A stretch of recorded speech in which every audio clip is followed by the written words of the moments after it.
자비로우신 우리 아버지 하나님, 저희들을 주의 복음으로 불러주시고 하나님 자녀로 삼아주시고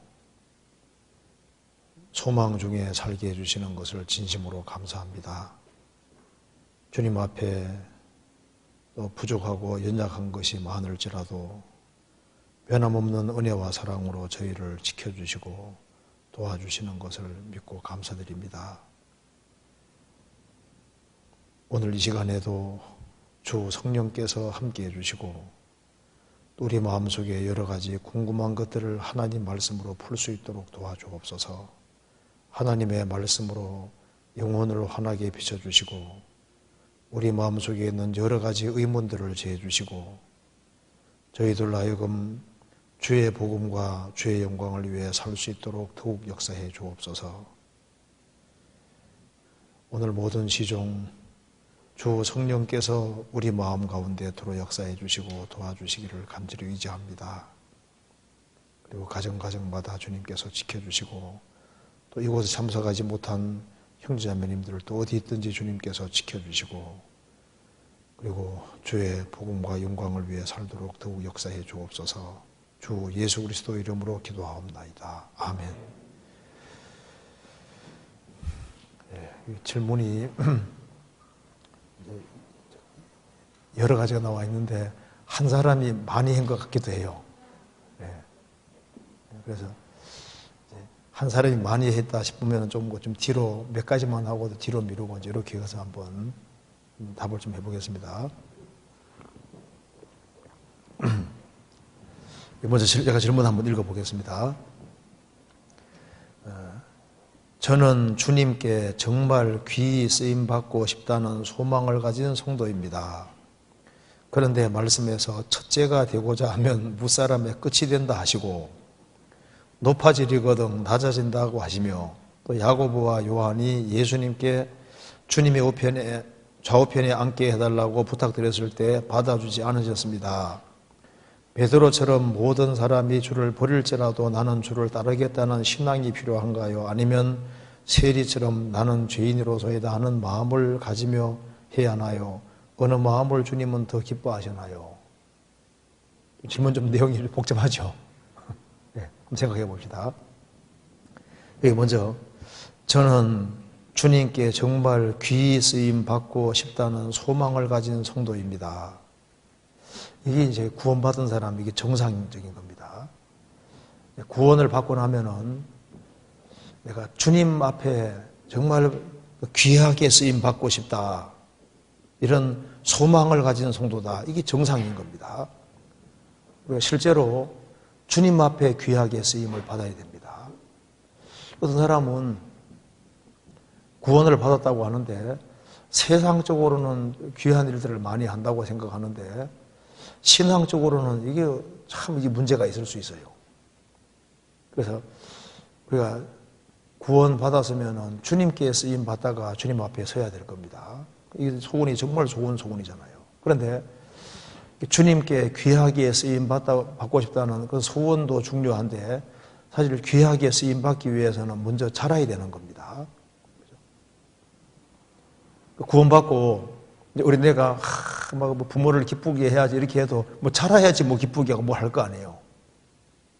그래서 이런 주님 앞에 귀하게 쓰임 받고 싶다는 그 소원을 참으로 가진 사람은 주님이 잘 성장하도록 도우실 겁니다. 그래서 먼저 거듭나고 정상적으로 성장하면은 주님께서 귀하게 쓰임 받도록 그렇게 길을 만들어 가실 겁니다. 그래서 왜 이런 소원이 생겼을까요? 저는 주님께 귀하게 쓰임 받고 싶은 그런 간절한 소원을 가진 성도다 그 말입니다. 이런 소원이 왜 생겼냐 하면은 거듭나면은 그런 소원이 생기도록 되어 있습니다. 그래서 성경에서 이 본성이라는 말이 많이 나와 있는데 본성이라는 말 뜻은 원래부터 위에서부터 주어진 것이다 그런 뜻입니다. 그래서 사람이 거듭나면은 옛날에 없던 새로운 소원이 생기는 거예요. 그래서 구원받지 아니한 사람은 이제 세상적인 소욕이 있는데 거듭나면은 새로운 소원이 생기도록 되어 있습니다. 그게 이제 거듭난 사람에게 있는 새로운 본성 중에 하나가 바로 새로운 소원인 거예요. 주님을 기쁘시게 하고 그리고 어떻게 하든 간에 주님 앞에 귀하게 쓰임 받아야 되겠다는 그런 소원이 올라오는데 그게 정상적인 경우입니다. 저도 83년도 9월 25일에 이제 구원을 받았는데 구원받고 보니까 내보다 구원받은 지 오래된 사람이 너무 많은 거예요. 그래서 내가 대학교 1학년 때 구원받을 거 아니라 더 일찍 구원받았으면은 얼마나 좋았을까. 그리고 이제 앞에 오래된 사람들이 많으니까 저 사람은 언제 따라갈까 생각하니까 막 굉장히 마음에 늦었다는 생각이 많이 들더라니까요. 그래서 주님 앞에 귀하게 쓰임받고 주님 앞에 더 사랑받고 싶고 그게 그 마음이 있을 때 그게 정말 정상적인 마음인 거예요. 그런 마음이 없다면은 그게 거듭났을까? 이게 퀘스천 마크가 주어지는 겁니다. 그래서 이 새로운 소원이 생기는 것은 새로운 본성이 생겨서 그런 겁니다. 성경 한번 찾아봅시다. 먼저 고린도전서 11장 보세요.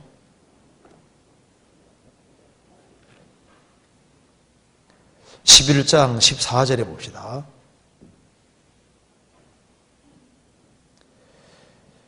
만일 남자가 긴 머리가 있으면 자기에게 욕되는 것을 본성이 너희에게 가르치지 아니하느냐. 여기 본성이란 말이 나와 있는데 본성이란 말은 원래 이제 시브리 말로 나타라는 말이 휘오라는 말인데 휘시스가 본성이란 말인데 그러니까 생대적으로 태어날 때부터 주어진 것이다 그런 뜻입니다. 그러니까 여기에 남자가 긴 머리가 있으면은 자기에게 욕되는 것을 본성이 너에게 가르쳐요. 태어날 때부터 남자가 긴 머리가 있으면 이상하다 이렇게 느껴지도록 처음부터 주어져 있다 그 말입니다. 본성이란 말은 위에서부터 이제 배워서 습득된 것이 아니라 처음부터 주어져 있는 거다 그 말이에요. 그래서 고대 이렇게 글뿐 아니라 이렇게 그림이라든가 조각 보면 남자들은 대체로 어떻게 나옵니까? 머리가 짧게 나오고 여자들은 길게 나오잖아요. 본성이기 본성. 처음부터 주어진 겁니다. 그래서 남자가 여자처럼 머리 길게 하면 이상하다 이 생각이 들어야 정상입니다. 그죠? 여자가 스포츠 머리 하고 있으면 이상하다 이런 생각이 들어야 정상인 거예요. 그렇죠? 이게 본성이니까 처음부터 주어진 겁니다. 그래서 여자와 남자가 결혼해 사는 것이 순리라고 했고 여자끼리 남자끼리 죄 짓는 것을 영리라고 로마 절장이 말씀했죠. 영리란 말이 본성에서 거스린다 그런 뜻입니다. 무슨 이해되죠? 그러니까 성경에 순리란 말이 들어가면은 순리란 말이 원래 본성이란 말이 똑같은 거예요. 본성에 맞다 그런 뜻이고 영리란 말은 본성에 거슬린다. 원래 헬라어에는 파라휘신이라고 그러니까 본성을 거스린다. 하나님이 원래부터 주신 것을 거스린다 그런 뜻인 거예요.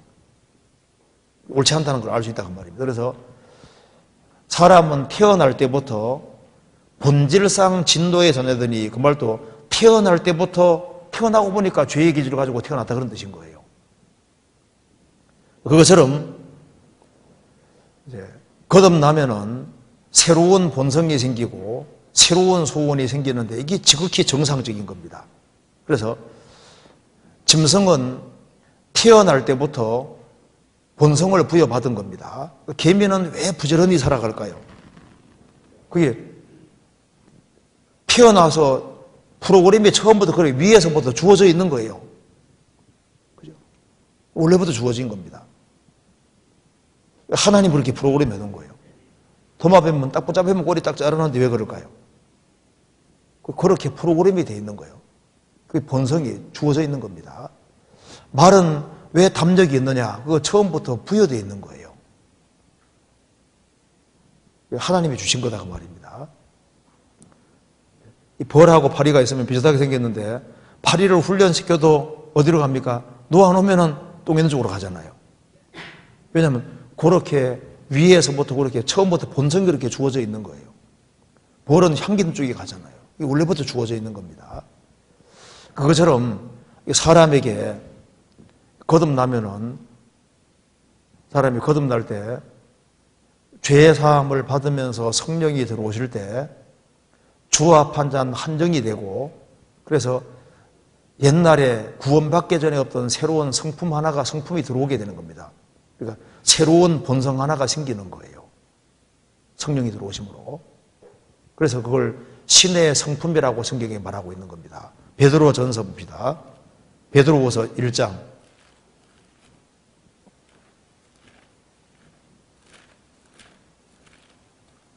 1장 4절입니다.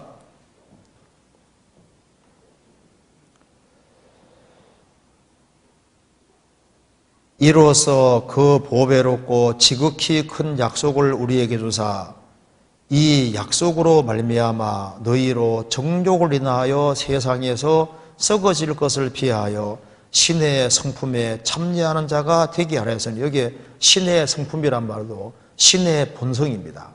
디바인 네이처인데요. 신적인 본성. 그러니까 거듭나기 전에 우리가 이제 아담 자손으로서 태어나서 아담의 기질을 갖고 태어났는데, 거듭나고 나면은 죄와 허물로 죽었던 영이 살아나며 주와 판자는 한정이 되고 없던 새로운 성품이 생긴 거예요. 새로운 본성이 하나 생긴 겁니다. 새로운 소원이 생긴 거예요. 그래서 거듭나고 나면은 그전하고 분명히 다른 것이 있는 겁니다. 그게 없던 새로운 마음이 생기는 거예요. 그래서 주님을 사랑하는 마음이 없었는데, 하나님을 사랑하는 마음이 없었는데 하나님을 사랑하는 마음이 생겼습니다. 예수를 보지 못하여서나 사랑하는도다. 예수님을 사랑하는 마음이 생겼어요. 그렇죠? 신기하잖아요. 그리고 성경에 대한 갈망이 생겼습니다. 그렇죠? 다른 시간들은 아깝게 보이고 성경 보는 시간이 안 아까워 보이고, 그죠? 저도 구원받기 전에는 공부 열심히 했는데요. 구원받고 나니까 다른 책에 대한 취미가 뚝 떨어지고 자꾸 성경만 보고 싶은 거 있죠. 다른 거 공부하면서 내가 왜 이 공부를 해야 되나, 이런 갈등이 막 생기고, 성경 볼 때는 신나는 거예요. 새로운 없는 갈망이 생기는 거예요. 신기한 겁니다. 그리고 형제자매들하고 앉아있으면 굉장히 좋아요. 근데 구원 안 받은 집안 식구들하고 있으면 이 가시방석인 거예요. 이상해요. 구원받기 전에 친구들하고 구원 안 받은 친구들 같이 있으면 이게 이상한 가시방석입니다. 근데 구원받은 사람이 있으면 그렇게 좋은 거예요. 물론 간증만 안 시키면 좋겠습니다. 제가 내성적이었기 때문에 이제 모임에 가는 건 좋은데, 앉아 있는 건 좋은데 혹시 뭐 시킬까 봐 이거 겁나는 거예요. 말을 하나도 안 하다 구원받았으니까 뭐 시킬까 봐 겁나는 거예요. 그거 제외하고는 이거 앉아 있는 그리 좋은 거예요. 구원받고 나면. 그리고 이제 주님 앞에 귀하게 쓰임 받고 싶다는 그런 갈망이 계속적으로 올라오는데, 참 신기하더라니까요. 근데 그게 정상적인 겁니다. 그래서 여기에 주님 앞에 귀하게 쓰임 받고 싶다는 그런 소원이 계속 올라온다고 말입니다. 이거 얼마나 맞는 말인 거예요. 그래서 이 사람이 거듭난 사람은 지금 여기 세상 종교하고 다릅니다. 세상 종교는 자꾸 바깥을 얽어매려고 하는 거잖아요. 바르게 살 수 있는 마음이 없는 사람에게 바르게 살아라, 착하게 살아라, 열심히 살아라, 그 바깥을 이렇게 이제 통제하는 것이 종교고, 주님은 속에 생명을 주시고 새로운 마음을 주시고 그걸 바깥 자꾸 드러내게 하시는 거예요. 그래서 성경에서 너희들이 빛이 되라고 안 돼 있잖아요. 너희는 세상의 빛이라. 구원받은 사람은 이미 빛입니다. 빛이니까 빛의 자녀들처럼 행하라, 이렇게 돼 있잖아요. 너희는 세상의 소금이니까 맛을 내라, 그 말입니다. 맛을 내서 소금이 되는 게 아니라 소금이니까 맛을 내라, 그 말입니다. 좋은 나무가 됐으니까 이제 좋은 열매를 바깥으로 나타내라, 그 말입니다. 하나님 아들이 됐으니까 아들다운 모습을 이제 시간 지나면 나타내라, 그런 뜻이거든요. 그래서 이제 구원받고 나면은 이 새로운 본성이 계속 올라오는데, 새로운 마음이 올라오고 뭐 소원이 올라오는데 그걸 죽이면 안 되는 거예요. 성령을 소멸치 마라 그랬잖아요. 성령의 불길을 끄지 말라고 했습니다. 주님에서 간절히 살라는 열망들이 막 계속 올라오는데 그걸 이제 누르면 안 되는 거예요. 그런데 거듭난 사람 속에 이제 그 새로운 소원도 간절히 올라오는 동시에 또 죄의 기질도 남아있잖아요. 그죠? 이 기질이 남아있는 겁니다. 타락된 본성과 기질이 남아있습니다. 그렇기 때문에 성경에서 말씀하기를 이제 거듭난 사람은 죄를 멀리하고 이제 새롭게 탄생한 것이 사실이면은 갓난 아이들 같이 순전하고 신령한 말씀의 저절을 사모하라. 저절을 사모하고 이제 그러면 자꾸 자라잖아요. 자라면 나중에 뭐 먹습니까? 자라면 밥을 먹게 되는 거예요. 그런데 애기들만 영양실조 그런 게 아니라 어른도 영양실조 걸릴 수 있습니다. 어떻게 하면 영양실조 걸립니까? 안 먹으면 영양실조 걸리는 거예요. 그리고 구원받아도 잘못하면 병 걸릴 수도 있습니다. 병 걸린 사람은 밥 가져도 안 되잖아요. 약을 많이 먹어야 되는 거예요. 이 성경은 밥인 동시에 또 약이 되는 겁니다. 그래서 이제 소원이 있는 사람이 이제 그 소원대로 말씀을 계속 공부받으면 점점 자라서 견고하게 되고 튼튼하게 되고 이제 그러면 이제 성경도 많이 이해가 되게 되고 영적으로 자라게 됩니다. 자라면은 이제 그 다음에는 주님 앞에 쓰임 받을 수 있는 거예요. 그리고 성장이 되는 거와 때를 같이 해서 그 다음에 일과 연결이 되는 겁니다. 이는 하나님의 사람으로 온전케 하며 모든 선한 일을 행하기에 온전케 함이니라. 그래서 하나님 자녀답게 되는 거와 그거가 비례해서 일과 연결되는 겁니다. 어떤 사람 보면 나는 막 신령하다 하는데 신령하다고 하는데 일을 하나도 하지 않습니다. 자기는 하나님 자녀답게 됐다고 하는데 일을 하나도 안 해요. 그게 자랑한 게 아닙니다. 하나님의 사람으로 온전케 되는 거하고 모든 선한 일을 행하기에 온전케 되는 건 연결되는 거예요. 그러니까 하나님의 사람답게 되는 거하고 일하고 연결되어 있는 거예요. 애기는 일을 못 하잖아요. 조금 자라면 이제 조그만 일도 하고 청년 되면 이제 밭일도 하고 일을 많이 할 수 있잖아요. 감당할 수 있는 겁니다. 구원받고 신앙이 성장하는 만큼 일과 연결되고 봉사와 연결되게 되어 있는데 일을 전년하지 않으면서 신령한 척 하는 건 합당한 게 아닌 거예요. 그리고 그 다음 성장하는 만큼 적극적으로 주의 일과 연결되는 게 정상인 겁니다. 그리고 주님이 왜 성장시키냐면 일 시키려고 성장시키는 거예요. 교회를 성장시키는 이유가 뭐예요? 일 시키려고 성장시키는 거거든요. 하나님의 자녀로 온전케 하는 이유는 일 시키려고. 그러니까 애들은 놀지만 어른은 일하잖아요. 그리고 애들은 막 장난감 이런 거 좋아하고 이렇게 하는데 어른은 돈 되는 거 생각하잖아요. 구원받고 처음에는 막 성경에 막 이기 맞니 저기 맞니 막 그 신경을 많이 썼는데 이제 시간 지나가면요. 이게 진짜 주님 앞에 가면 남을 거냐 안 남을 거냐. 실질적인 것에 신경을 더 많이 쓰게 되는 겁니다. 그래서 주님 앞에 가면은 뭐 남아야 될 거 아니에요.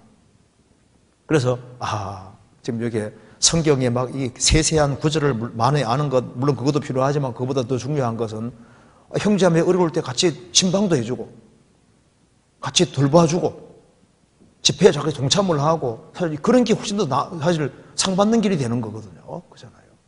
그래서 나이 들어가면 실리적이 되는 거예요. 저도 구원받고 처음에는 막 성경이 막 신기한 거 많이 찾느라고 막 그랬는데 나중에 보면요. 그거 알아가지고 뭐 하겠냐고 말입니다. 하나라도 실천을 하고 뭔가 상기되도록 해야 될 거 아니에요. 그래서 이게 이제 질문 내용 속에 소원 가진다. 이게 진짜 좋은 겁니다. 정말 이게 정말 주님께 귀히 쓰임 받고 있다는 소망을 가진 성도다. 이 소원이 진짜 있어야 되는 거예요. 구원받고 나면은. 나는 그래서 제가 홍콩에 갔을 때 어떤 자매 얘기하더라고요. 내가 한국에서는 자신이 없고 홍콩에서는 하나님 앞에 내가 최고 귀여움 받는 사람이 되겠다. 그 소원이거든요. 그래서 주님 앞에 최고 사랑받는 귀여움 받는 그 하나님 자녀가 되겠다. 그 소원을 가지고 사는데 진짜 열심히 살아요. 그래서 막 테이프를 구워가지고 돈이 있지만은요 이제 차 안 몰고 다닙니다. 택시 타고. 그래서 일단 만나면은 택시 운전사에 되잖아요. 테이프를 이제 전해주는데 테이프 잔뜩 가지고 다니면서 탈 때마다 주는 거예요. 그래서 실제로 그렇게 해서 구원도 받고, 그래서 이 홍콩에는 택시 운전사들에게 다 테이프 하나씩 나눠줘야 되겠다는 그 소망을 가지고, 그리고 뭐 얼마나 주의 일이 열심인지 모릅니다. 그 소원이 뭐냐면, 야, 내가 주님 앞에 제일 귀여움 받아야 되겠다. 그 소원이 있고, 주님 앞에 제일 쓰임 받아야 되겠다. 그 마음이 있는데, 그런 소원이 필요한 거예요. 이런 영적인 갈망, 이게 정상인 겁니다. 구원받고 난 다음에, 아이고, 뭐 주일만 나가면 되지, 뭐, 그런 정신 가지고 어떻게 신앙생활을 잘할 수 있겠어요? 신앙생활을 잘하기를 원하면은 시간 투자가 돼야 되는 겁니다. 뭐든지 시간을 많이 투자하지 않고 결과 기대하는 건 합당하지 않아요. 뭘 배우더라도 많은 시간이 투자되는 것처럼 하나님의 자녀답게 되고 하나님 앞에 뭔가 귀하게 쓰임받기를 정말 갈망하고 원하는 사람은 거기에다가 시간을 최대한 쪼개가지고 거기에다가 집중하고 거기에다가 몰입을 해야지, 그래야만 결과가 나오게 되는 거예요. 세월을 아끼라는 말씀대로 시간을 최대한 구원해서 중요한 곳에다가 쏟아 부어야지 결과가 나오게 되는 겁니다. 우리가 이것저것 다 하면서 그냥 시간 여유가 나면 신앙생활하고 이런 정신 가지고는 비범한 크리스찬은 될 수 없는 거예요. 주님 앞에 정말 귀하게 쓰임받기를 갈망하고 미리미리 준비하는 사람들이 있습니다. 그런 사람은 또 주님이 또 지혜를 주시고 능력도 주시고 길도 열어주시는 거예요, 실제로. 그래서 간절한 소원이 있는 사람들, 그런 사람들을 아시고 그런 사람들은 주님이 이렇게 특별히 인생에서 간섭해 주는 그런 것이 있습니다. 그래서 소원이 굉장히 중요한 거예요. 그리고 소원이 있는 사람은 주님께서 그 길로 인도해 주시는 거 보면요, 하나님의 인생에 간섭이 있다니까요. 그래서 참 이 소원, 주 앞에서 바르게 살아야겠다는 소망을 가진 성도다. 그렇죠. 이 소망이 더 커질 필요가 있습니다. 그런데 말씀에서 첫째가 되고자 하면 무사람의 끝이 된다 하시고 높아지려거든 낮아진다고 하시며 야고보와 요한이 예수님께 주님의 좌우편에 앉게달라 부탁드렸을 때는 받아주지 않으셨습니다. 베드로처럼 모든 사람이 주를 버릴지라도 나는 주를 따르겠다는 신앙이 필요한가요? 아니면 세리처럼 나는 죄인으로소이다 하는 마음을 가지며 살아야 하나요? 어느 마음을 주님이 더 기뻐하시나요? 불신자였을 때는 나는 죄인이로소이다 하고 구원받아야 될 거 아니에요. 그렇잖아요. 그리고 구원받을 때 낮은 마음, 통회하는 마음, 그 마음을 통해서 이제 마음을 가지고 구원을 받았습니다. 구원받은 이후에도 낮은 마음을 가져야 됩니다. 구원받을 때도 낮은 마음을 갖고 구원받고 난 이후에도 낮은 마음을 갖는 것은 인생 신앙생활의 키가 되는 거예요. 그와 동시에 다른 사람은 어찌하든지 간에 나는 끝까지 주님을 따라가겠다는 그 마음도 필요한 겁니다. 둘 다 필요한 거예요. 성경 마태복음 18장 찾아봅시다.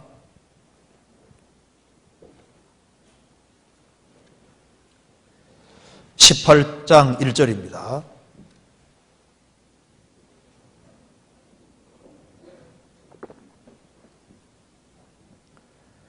그때 제자들이 예수께 나와 가로되 천국에서는 누가 크니이까? 예수께서 한 어린아이를 불러 저희 가운데 세우시고 가라사대 진실로 너희에게로 오니 너희가 돌이켜 어린 아이들과 같이 되지 아니하면 결단코 천국에 들어가지 못하리라. 그러므로 누구든지 이 어린아이와 같이 자기를 낮추는 그이가 천국에서 큰 자니라. 천국에서는 누가 큽니까? 물으니까 예수님께서 어린아이를 하나 세우고 말씀하시기를 너희가 어린아이들처럼 되지 아니하면 결단코 천국에 들어가지 못한다.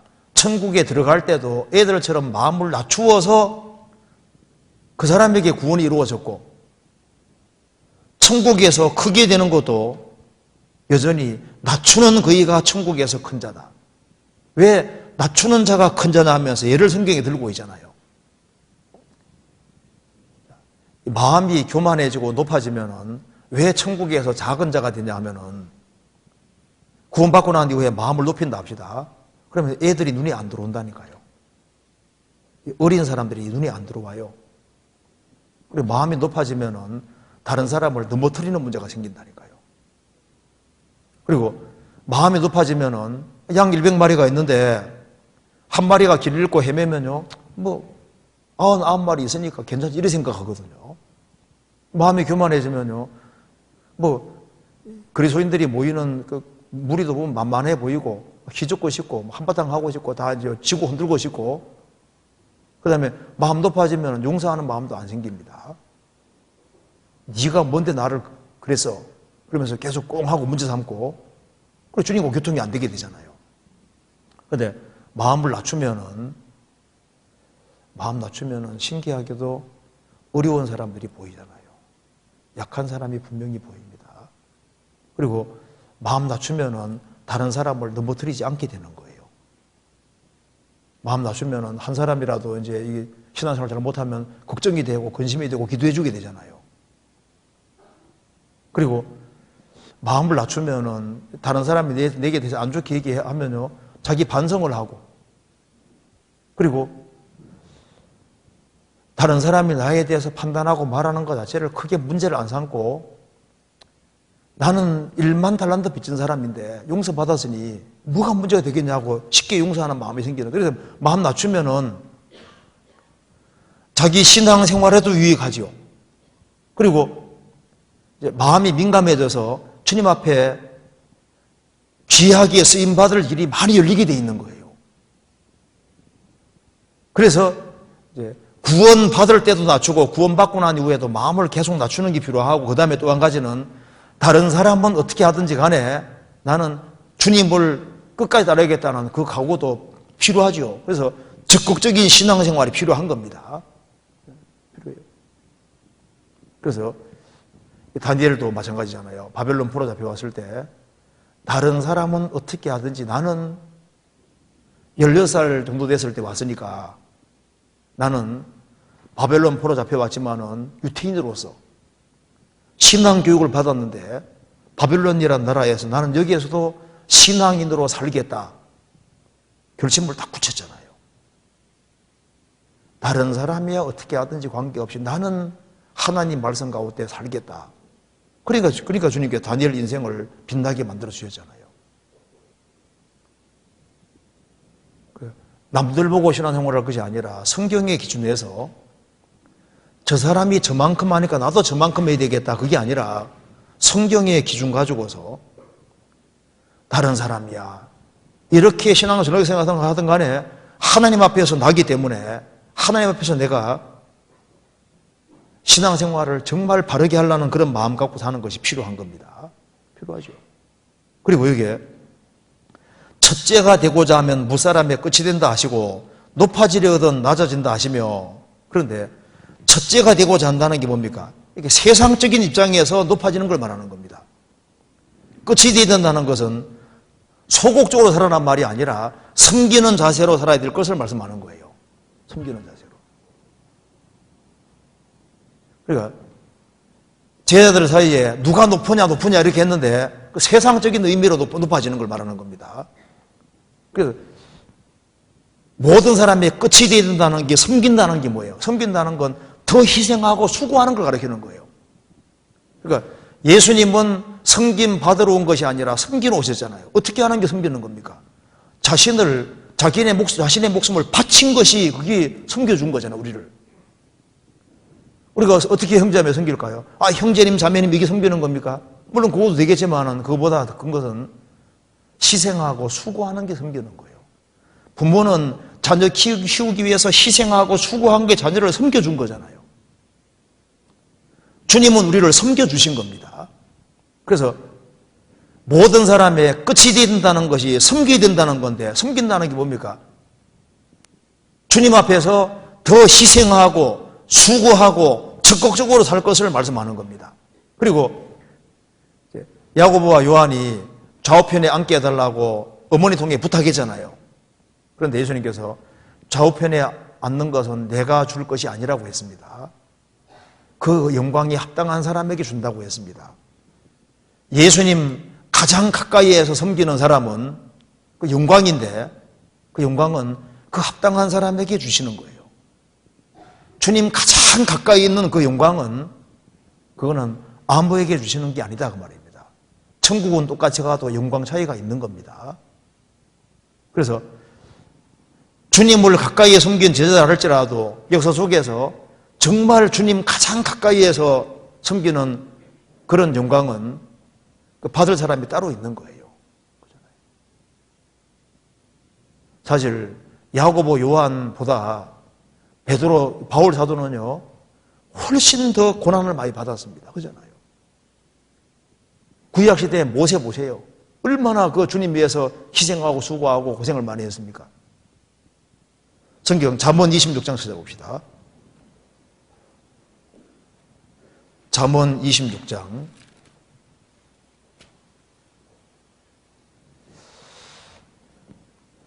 1절 미련한 자에게는 영예가 적당하지 아니하니 마치 여름에 눈 오는 것과 추수 때에 비 오는 것과 같으니라. 미련한 자에게는 명예가 적당하지 않다. 영광이 적당하지 않다는 겁니다. 마치 여름에 눈 오는 건 합당하지 않잖아요. 적당하지 않습니다.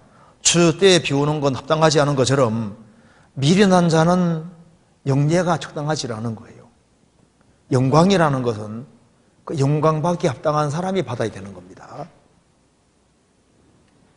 그래서 베드로 야고보하고 요한에게 영광을 안 주겠다고 말씀하신 것이 아니고 예수님 바로 옆에 가장 큰 영광 그것은 그게 합한 사람이 받을 것을 말씀하고 있는 거예요. 근데 이게 중요한 것은 소원입니다. 소원. 주님 앞에 귀하게 쓰임받고 싶다는 그런 소원을 가지고 있는 사람, 그 소원 가지고 있는 사람은 주님께서 그렇게 쓰임받도록 그렇게 만들어 주실 거예요. 시편 찾아봅시다.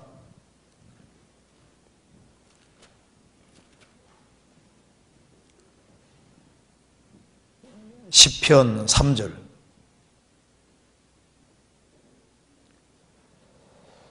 악인은 그 마음의 소욕을 자랑하며 탐리하는 자는 여호와를 배반하여 멸시하나이다. 악인은 그 마음의 소욕을 자랑하며, 악인에게는 마음의 소욕이 있습니다. 근데 의인은 17절 여호와여 주는 겸손한 자의 소원을 들으셨으니 저희 마음을 예비하시며 귀를 기울여 들으시고 주는 겸손한 자의 소원을 들으셨으니 그 간절한 열망이, 내적인 열망이 있는 겁니다. 그래서 의에 줄이고 목마른 자는 복이 있나니 저희가 배부름을 얻을 것이며, 밥에 줄인 사람은 밥밖에 안 보이잖아요. 그 목에 갈증이 심한 사람은 물밖에 안 보입니다. 그처럼 의에 줄이고 목마른 사람, 오로지 주님의 뜻을 갈망하고 뜻 가운데 살기를 갈망하는 사람, 그런 사람은 먹을 것이고가 아니라 배부름을 얻을 것이다. 주님이 인생에서 의에 줄이고 목마른 사람, 주님 뜻 가운데 살기를 간절히 갈망하는 사람은 주님께서 넘치도록 채워주실 것을 약속해 주신 겁니다. 실제로 그런 거예요. 줄이고 목마른 거, 정말 그 갈망인 겁니다. 그런 갈망이 있는 사람은 주님께서 아시는 거예요. 그런 소원이 있는 사람은 채워주시는 겁니다. 그리고 이제 그 다음 질문에 마가복음 11장 24절을 볼 때마다 항상 의문이 생깁니다. 한번 찾아봅시다. 11장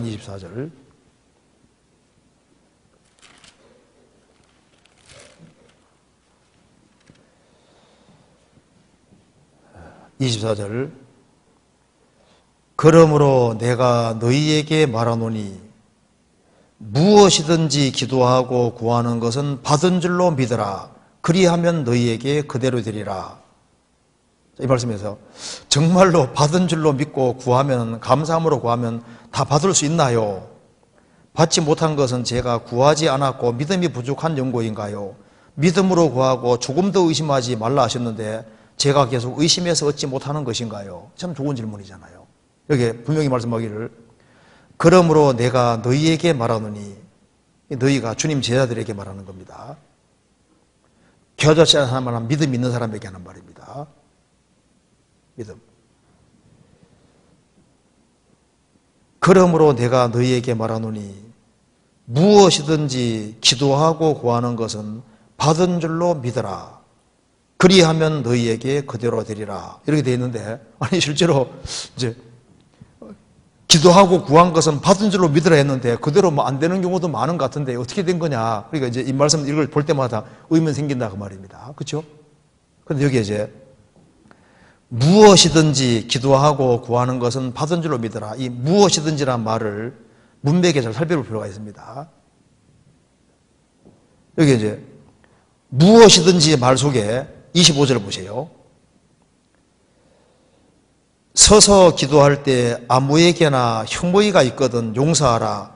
그리하여야 하늘에 계신 너희 아버지도 너희 허물을 사하여 주시리라 하셨더라. 그리고 26절 나눠주에 보면은 만일 너희가 용서하지 아니하면 하늘에 계신 너희 아버지도 너희 허물을 사하지 아니하시리라가 있음. 이렇게 되어 있잖아요. 그러니까 무엇이든지 구하는데 조건이라는 게 있는데 예외적인 조건이 있는데 예외가 뭐냐 하면은 용서하지 못하는 마음을 가지고 다른 사람을 용서하지 못하는 그런 마음을 가지고서 구하면은 하나님하고 불화관계 속에 있는데 용서하는 마음을 가지지 않고 기도하면은 그 기도가 상달되냐 그 말입니다.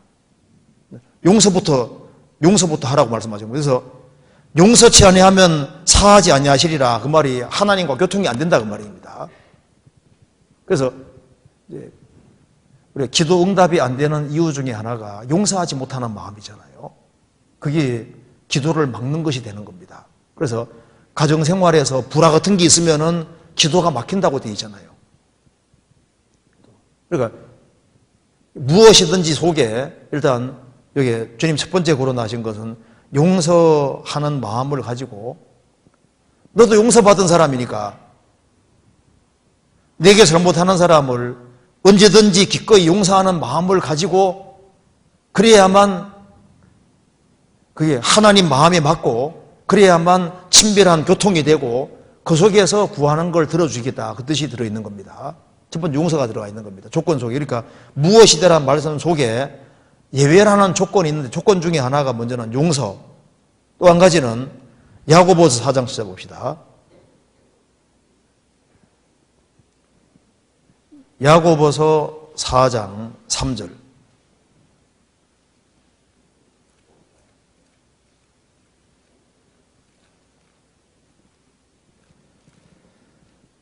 (4장 3절) 구하여도 받지 못함은 정욕으로 쓰려고 잘못 구함이니라. 너희가 얻지 못함은 구하지 아니하며 구하여도 받지 못하는 것은 구하는 건 다 들어준다고 했는데 구하여도 받지 못하는 것은 못함은 정욕으로 쓰려고 잘못 구함이니라. 그러니까 육신적인 욕심을 채우기 위해서 자기들 이기적인 욕심을 채우기 위해서 구하는 것은 받지 못한다 그 말입니다. 구하는데 그 잘못된 거. 그래서 자기 어떤 육신적인 이득을 취하려고 하나님을 이용해 먹으려고 하는 이런 목적으로 기도하는 거, 그런 것은 하나님께서 너희들이 받지 못할 거다. 또 한 가지는 주님 앞에 용서 못하는 마음, 주님과 교통이 잘 안 되는 이것이 기도가 막히는 원인이 된다 그 말입니다. 또 한 가지는 확신이 없는 거죠. 확신이 없는 거. 하나님이 이것을 들어줄까 안 들어줄까 그 의심이 있는 거잖아요. 그런 것은 그 응답을 기대하지 말라고 되어 있는 겁니다. 야고보서 1장 5절입니다. 너희 중에 누구든지 지혜가 부족하거든 모든 사람에게 후히 주시고 꾸짖지 아니하시는 하나님께 구하라. 그리하면 주시리라. 오직 믿음으로 구하고 조금도 의심하지 말라. 의심하는 자는 마치 바람에 밀려 요동하는 바닷물길 같으니 이런 사람은 무엇이든 주께 얻기를 생각하지 말라. 두 마음을 품어 모든 일에 정함이 없는 자로다. 구하는데 두 마음을 품어서 들어줄까 안 들어줄까 의심을 가지고 요동하는 바닷물결처럼 이렇게 되면은 그런 사람은 주께 구하기를 생각하지 마라. 그러면 무엇이든지 구하면 들어준다는 말이 뭐냐 그 말입니다. 조건이라는 게 조건이 어떤 조건인지 봅시다. 요한복음 15장입니다.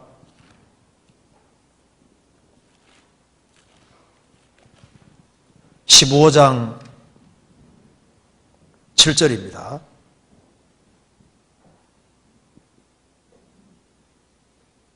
7절, 8절 같이 읽어봅시다.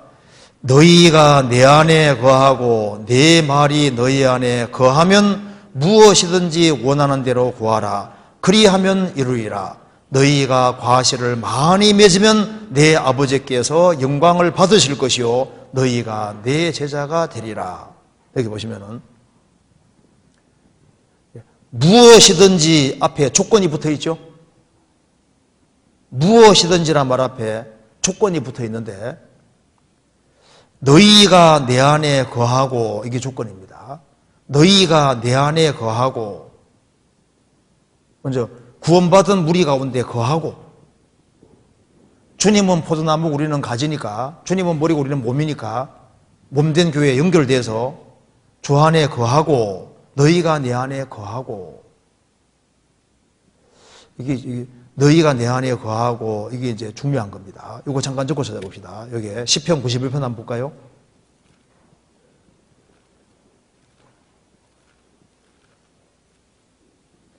(91편) 1절 보세요.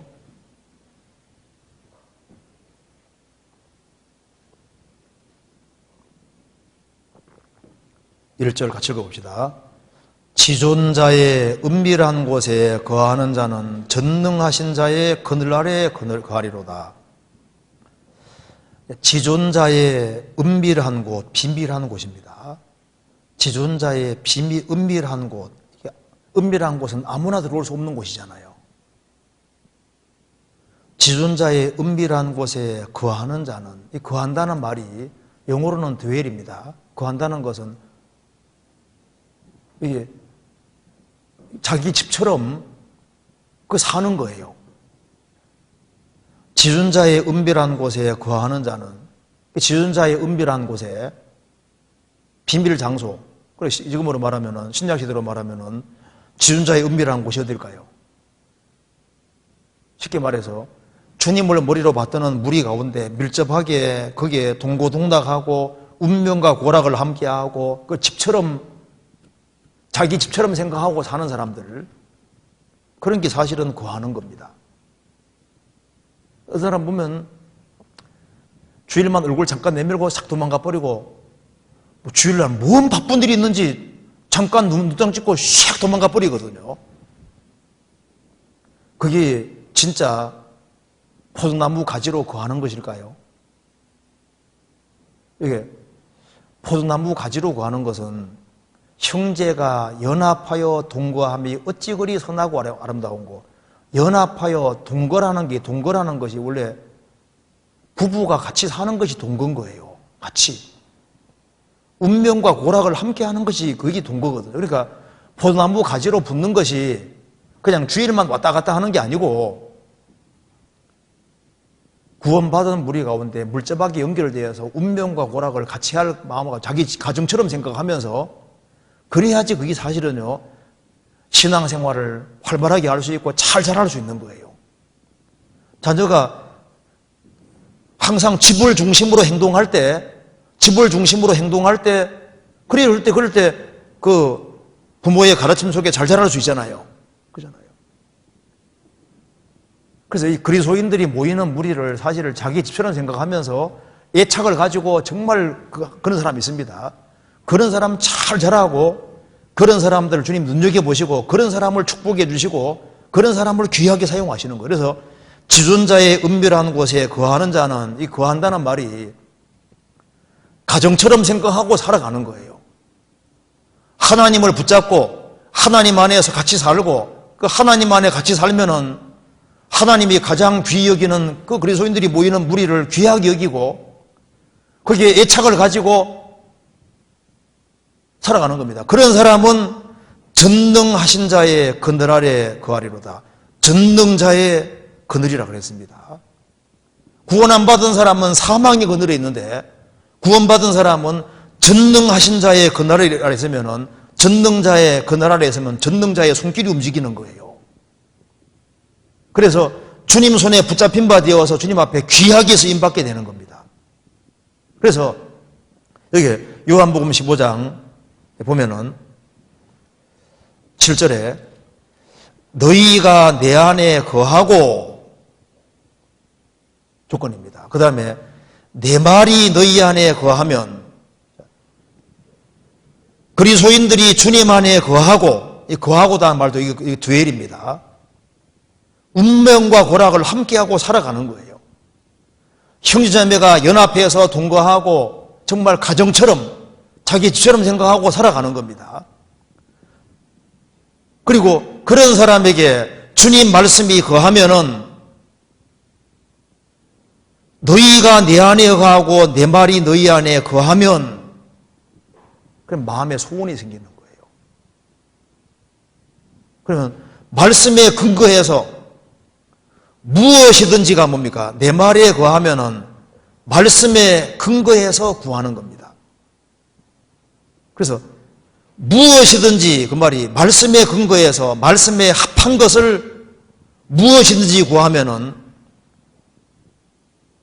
원하는 대로 구하면 그대로 그리하면 이루리라 하시면서 너희가 과실을 많이 맺으면 아버지께 영광이 될 것이다. 뭘 구할까요? 주 안에 거하면서 주님 말씀을 배워가면서 주님 말씀이 마음속에 들어오면은 열매를 많이 맺어야 되겠구나. 간단히 말하면 열매를 많이 맺어야 되겠다는 생각이 드니까 하나님 나를 진짜 그리스도인답게 변화시켜 주시고, 그리고 우리의 사랑하는 가족들, 우리의 친척들, 이웃들, 많은 사람들이 구원받는 그걸 구하게 되는 거예요. 그렇잖아요. 그리고 내가 신앙생활 잘해야 되겠으니까 주님 내게 지혜를 주시고, 내가 하나님 말씀 가운데 살아야 되겠으니까 그리스도인답게 만들어주시고, 그리고 주님 영광 위에 살 수 있도록 도와주시고, 그리고 주님 정말 주변 사람들이 구원받도록, 그리고 그 역사에 동참하도록 도와달라고 이제 그런 식으로 구하게 되고, 그런 걸 주님이 들어주시는 거예요.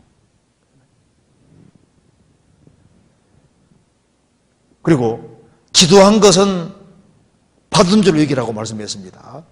그래서 기도할 때 기도 내용이 무엇인지 속에 내 말이 너희 안에 거하면 그 말대로 말씀 내용하고 맞아야 됩니다. 하나님, 제가 날도록 도와주세요. 날도록. 훈련하면 날아지겠어요? 그 말씀하고 안 맞잖아요.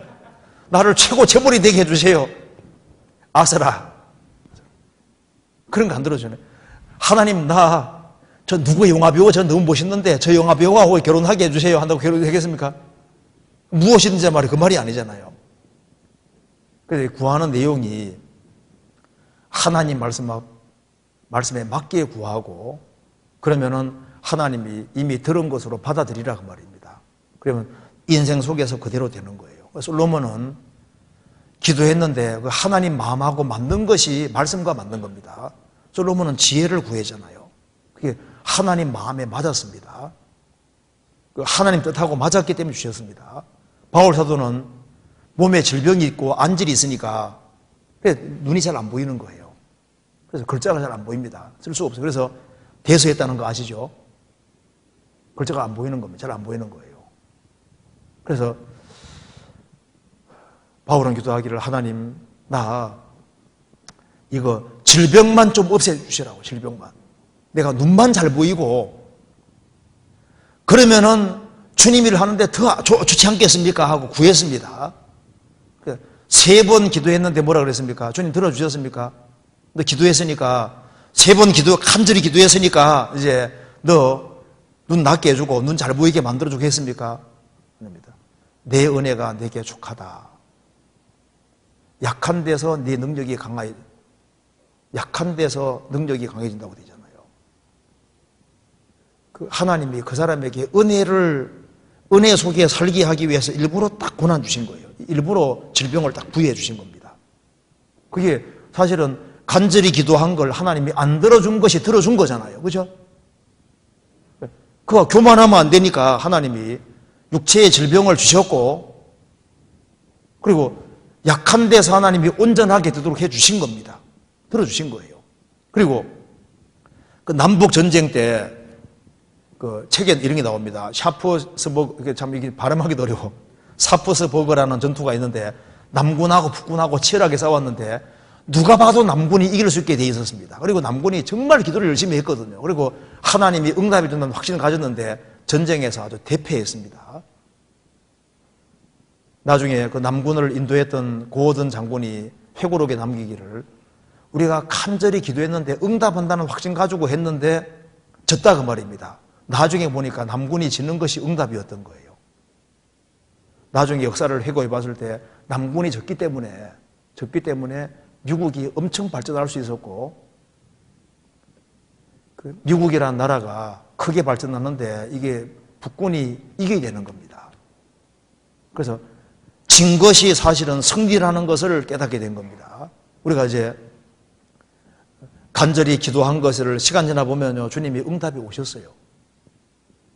응답해 주셨고, 주님 뜻에 맞는 것은 응답해 주시는 것이 맞습니다. 그리고 잘 생각해 보시면요, 우리가 주님 뜻 가운데 정말 바르게 살기를 갈망해서 소원한 것들이잖아요. 보시면 그거 이루어지고 왔습니다. 그리고 자기가 정말 소원한 것을요, 이걸 딱 줄여가지고 하나로 딱 줄여봐요. 내가 정말 주님 뜻 가운데 살기를 원해서 내가 진짜 구한 것들 이것저것 말고 진짜 내가 중요한 걸 구한 걸 생각해 보시면요, 주님이 하나씩 들어주셨다니까요. 그래서 무엇이든지 구하되 그것이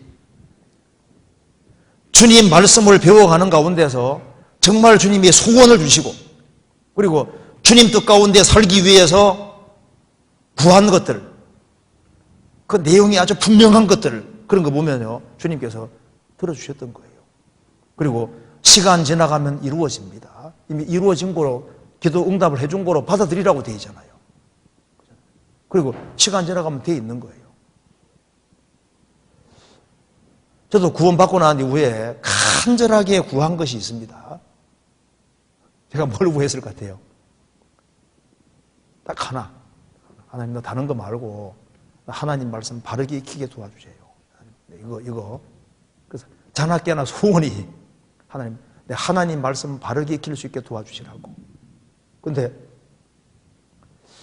참 신기한 것은요, 그러니까 그게 그 열망이 크지 않습니까? 크고 진짜면은 들어주시는 것이 맞습니다. 그러니까 바르게 익힐 수 있도록 도와주시는 것이 있어요. 진짜 있습니다.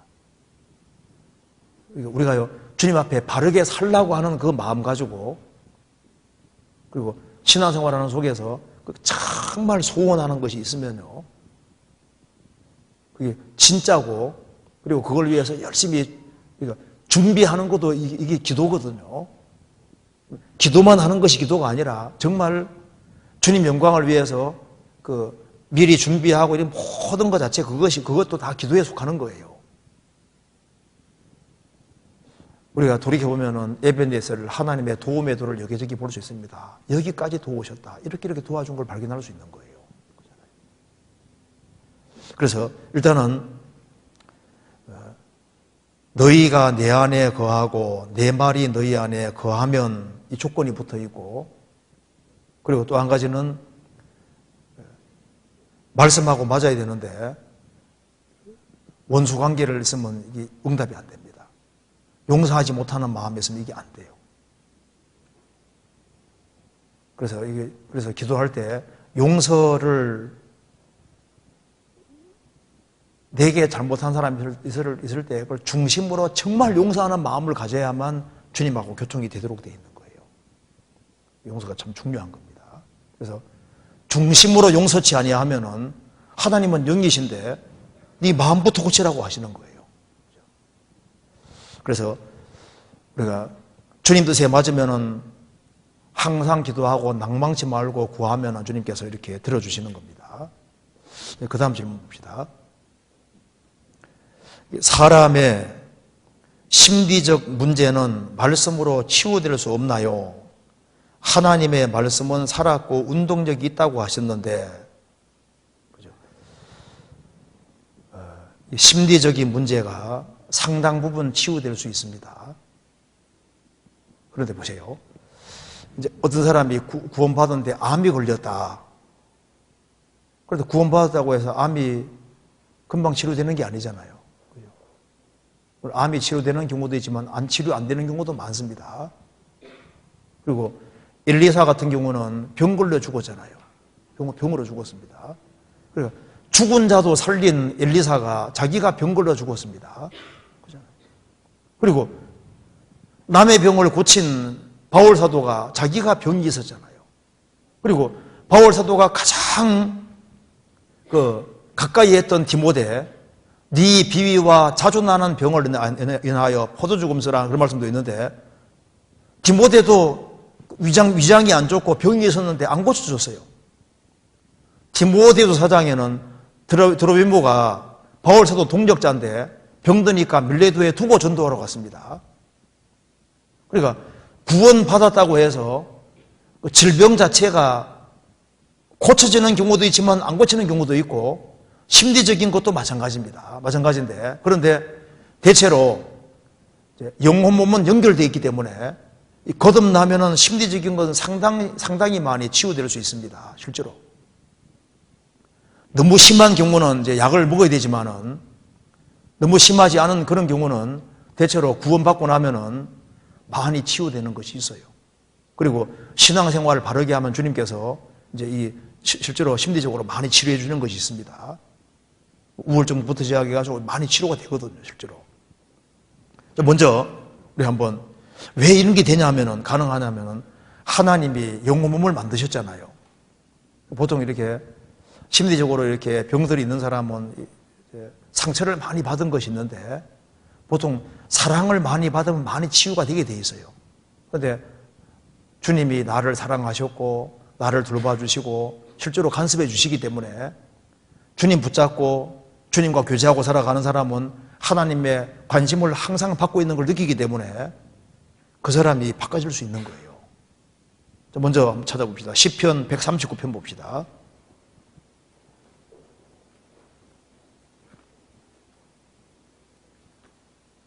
1절 봅시다.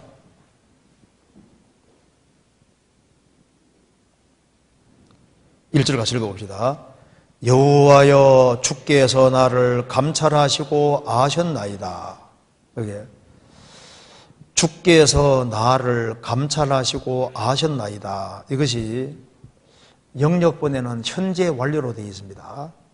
그러니까 하나님은 나를 감찰하시고, 그러니까 태어날 때부터 지금까지 하나님은 감찰하시고 샅샅이 다 세밀하게 추적해가지고 완벽하게 다 내 일생, 내가 태어나서부터 지금까지를 다 감찰하시고 다 아십니다. 그러니까 과거부터 지금까지 완전히 깨뚫어서 완전히 다 아시는데, 여기 아신다는 말도 아담과 하와가 동침함에 그 말과 똑같거든요. 원래 동침함에가 알았다는 말이거든요. 그러니까 하나님이 구원받은 사람을 아시는데 아주 친밀하게, 속설이 완벽하게 완전히 다 아시는 거예요. 그러니까 내 속사정도 아시고 모든 걸 다 아시기 때문에 구원받고 나면 느끼잖아요. 야, 하나님이 내 머리들까지 다 세시고 나를 완벽하게 다 아시는구나 느끼잖아요. 그리고 내 속상한 것이 있으면요, 그걸 터놓을 사람이 없는데 터놓을 분이 계시잖아요. 주님께 다 터놓고 주님께 하소연하고 그러기 위해서 주님을 정말 내 아버지처럼, 자상한 신랑처럼, 내 친구처럼 정말 이렇게 가까이 하면요, 실제로 많이 치유가 됩니다. 그리고 이 성경이 좋은 약이 되는 거예요. 성경 봅시다. 잠언 4장 봅시다.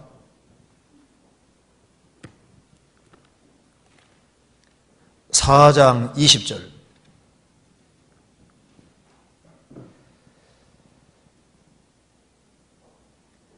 내 아들아, 내 말에 주의하며 나이 이르는 것에 내 귀를 기울이라. 22절.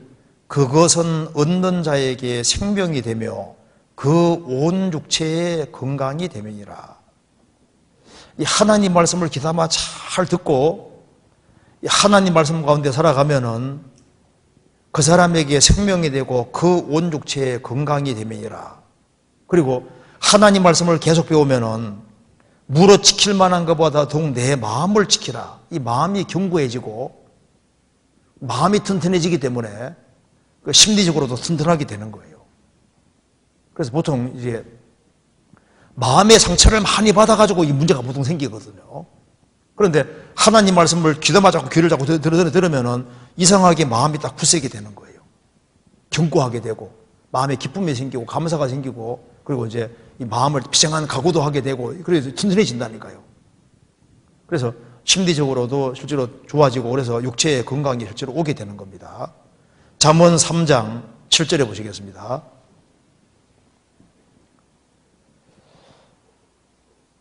(6절) 너는 범사에 그를 인정하라. 그리하면 내 길을 지도하시리라.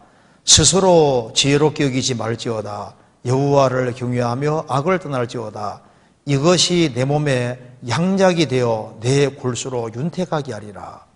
그러니까 골수가 윤택하게 되기 원하는 사람, 골수가 안 좋은 사람은 하나님 말씀을 가까이 하고 그리고 이제 악을 떠나고 진리 가운데 행하면은 내 몸에 좋은 양약이 되어 골수로 윤택하게 할 것이다. 그리고 주님 말씀을 들으면 주님 말씀이 양약 같습니다. 그래서요, 이 심령의 병을 이기게 만들어주는 거예요. 잠언 18장 봅시다. 18장 14절 한번 같이 읽어보겠습니다. 사람의 심령은 그 병을 능히 이기려니와 심령이 상하면 그것을 누가 일으키겠느냐. 사람의 심령은, 심령의 즐거움은 그 병을 능히 이길 것이다. 심령에 기쁨과 즐거움이 생기면 병을 능히 이긴다 그 말입니다. 그런데 심령이 상하면 그것을 누가 일으키겠느냐. 이 심령이 상하면은 그 견디기가 진짜 어려운 거예요. 그러니까 제일 힘든 것이 뭐냐면은 심령이 상하는 겁니다. 심리적으로 고통받는 것이 이게 얼마나 큰 고통인지 모릅니다. 육신적인 고통은 저리 가란 거예요. 성경에서 봅시다. 잠언 27장 3절 같이 읽어봅시다.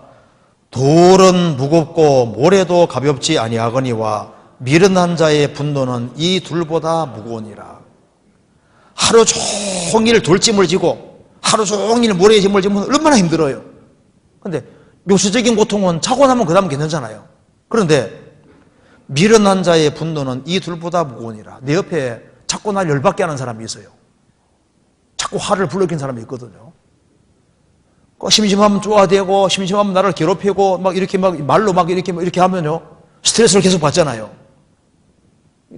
열받게 계속 만든다 그 말입니다. 그러면 이제 이게 심해지면 이거는 노동하는 거하고는 비교가 안 된다 그 말입니다. 그래서 상처가 너무너무 커지니까 이게 이제 스스로 제어가 안 되니까 심리적으로 아주 큰 타격을 받게 되고 그렇게 하면 나중에 심리적으로 이렇게 안 좋게 되는 거예요. 그래서 이게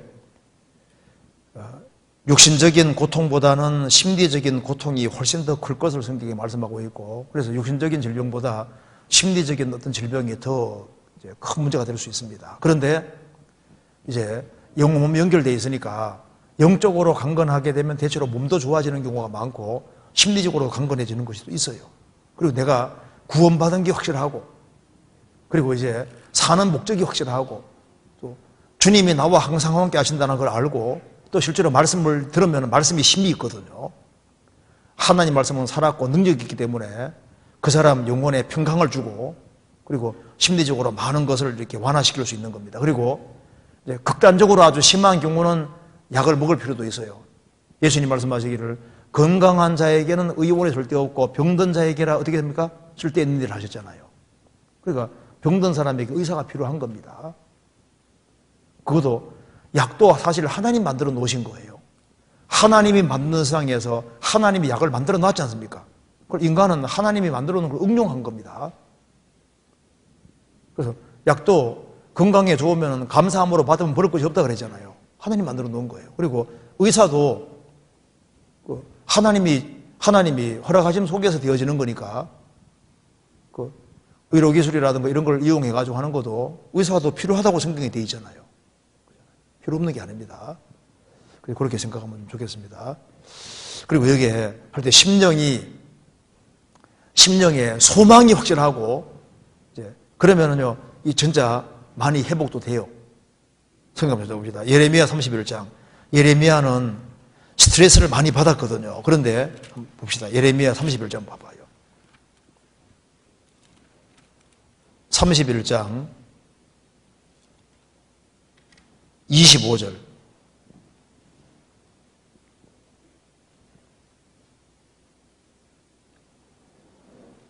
이는 내가 그 피곤한 심령을 만족해 하며 무릇 슬픈 심령을 상쾌케 하였음이니라 하시기로 내가 깨어보니 내 잠이 달았더라. 예레미야는 이스라엘이 망하는 걸 봤습니다. 그런데 하나님께서 이제 그리스도께서 오실 것이고 예수 그리스도로 말미암아 새로운 언약이 올 것도 알게 해주시고 이스라엘이 회복될 것도 알려주시니까, 그것 때문에 이스라엘이 심판을 받지만 주님이 자비 베푼다는 얘기를 듣고서 마음에 큰 용기와 소망을 가지게 됐습니다. 실제로 우리가 신앙생활하는 가운데서 소망이 끊어지면 제일 힘든 거예요. 소망이 확실하면은 심리적인 질병도 상당히 많이 해소가 되는 것이 맞습니다. 심리적으로 어떤 굉장한 어떤 타격 같은 걸 받은 사람도 자식이 있으면요, 자식 키워야 되면 용감해집니다. 병에서도 이겨요, 실제로. 누굴 또 만날 사람이 또 있으면요, 만나야 될 사람이 있으면 견딘다니까요. 그래서 포로 수용소, 여기 이제 폴란드 아우슈비츠 수용소에 갇히던 사람 중에 건강한 사람도 많이 죽었는데요, 소망이 있는 사람은 많이 살아남았습니다. 극도의 어떤 고통과 그 두려움과 공포 속에 살지만은 그래도 살아서 누구를 만나야 될 사람이 있는 사람들, 뭔가 소망이 있는 사람은 그 악조건 속에 살아남는 것 봐요. 그래서 심리적으로 큰 어떤 질병 같은 거 있는 사람도 소망이 확실하면요, 삽니다. 소망이 더 중요하거든요. 그리고 아무리 좋은 약을 먹고 이렇게 해도 소망이 뚝 끊어지면요, 그대로 그냥 몸이 안쪽이 확 바뀔 수도 있어요. 어쨌든 여기에 질문한 내용은 심리적인 문제는 말씀으로 치유될 수 없나요? 상당히 많이 치유될 수 있습니다. 치유되는 경우도 많이 있어요, 실제로. 그리고 약만 가지고 되지 않고 신앙이 상당히 많이 극복하게 만들어주는 것이 맞아요. 실제입니다, 이거는요. 그리고 이제 그 다음 질문 봅시다.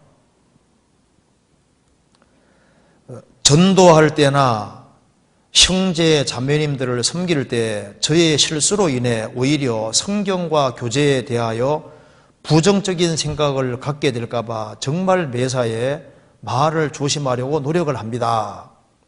너무 소심하다 보니 오히려 해야 할 말을 못하고 소극적이게 돼서 이것이 옳은가 의문이 듭니다. 지혜로운 방법은 무엇일까요? 참 이게 질문은 참 생각을 많이 하신 분이잖아요. 여기에 전도할 때나 형제자매님들을 섬길 때 저의 실수로 인해 오히려 성경과 교제에 대하여 부정적인 생각을 갖게 될까 봐 정말 매사에 말을 조심하려고 노력합니다. 이거 필요합니다.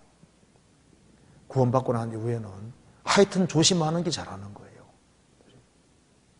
생활 살면서 매번 조심하는 것이 이게 잘하는 마음입니다. 이런 마음을 가지고 사는 게 정말 필요한 거예요. 성경에서 봅시다. 고린도후서 11장. 고린도후서 11장 9절.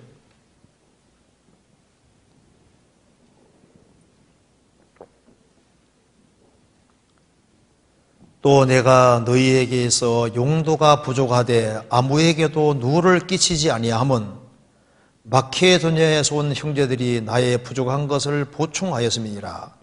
내가 모든 일에 너희에게 피해를 끼치지 않기 위하여 스스로 조심하였거니와 또 조심하리라. 바울 사도는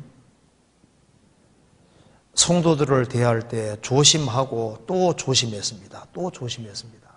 매사에 조심하는 게 필요합니다. 그러니까 말과 행동에 조심해야 되는 것이 맞아요. 그래서 신명기 22장에도 내가 새의 집을 건축할 때 난간을 만들어서 혹시 다른 사람이 떨어짐으로 인해서 핏값이 너희에게 돌아가지 않도록 조심하라고 했습니다. 난간을 만들어 사람으로 떨어지지 않게 하라. 이스라엘은 이제 지붕에 많이 모였기 때문에 지붕에 베란다 같이 이렇게 설치해야 됩니다. 베란다 같은 걸 안 만들어서 누가 실수로 떨어져 죽으면은 그 핏값이 너희 집에 돌아갈 수 있으니까 너로 인해서 다른 사람 넘어지지 않도록 조심하라 그 말입니다. 그래서 이제 구원받은 사람은 구원받은 이후 신앙생활에 새로운 집을 건축하는 거잖아요. 그런데 나로 인해서 넘어지는 사람 안 생기도록 조심해야 된다 그 말이 맞는 겁니다. 그런데 이게 질문이 그런데 너무 조심하다 보니 오히려 해야 될 말을 못하고 소극적이게 돼서 이것이 옳은가 의문이 듭니다. 지혜로운 방법이 무엇일까요?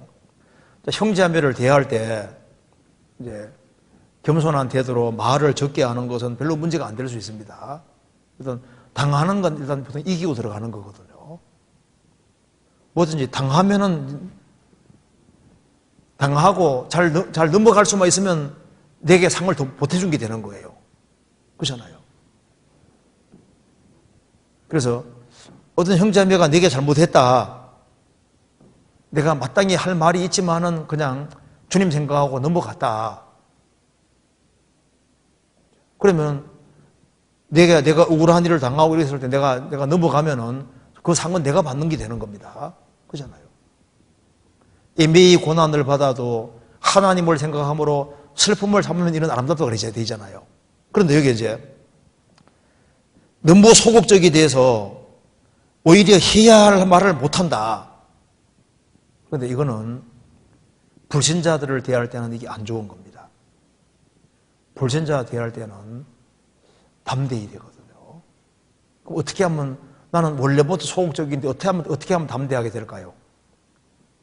자, 세상적으로는 너무 소극적이어서 말 안 하는 사람은 어떻게 하면 됩니까?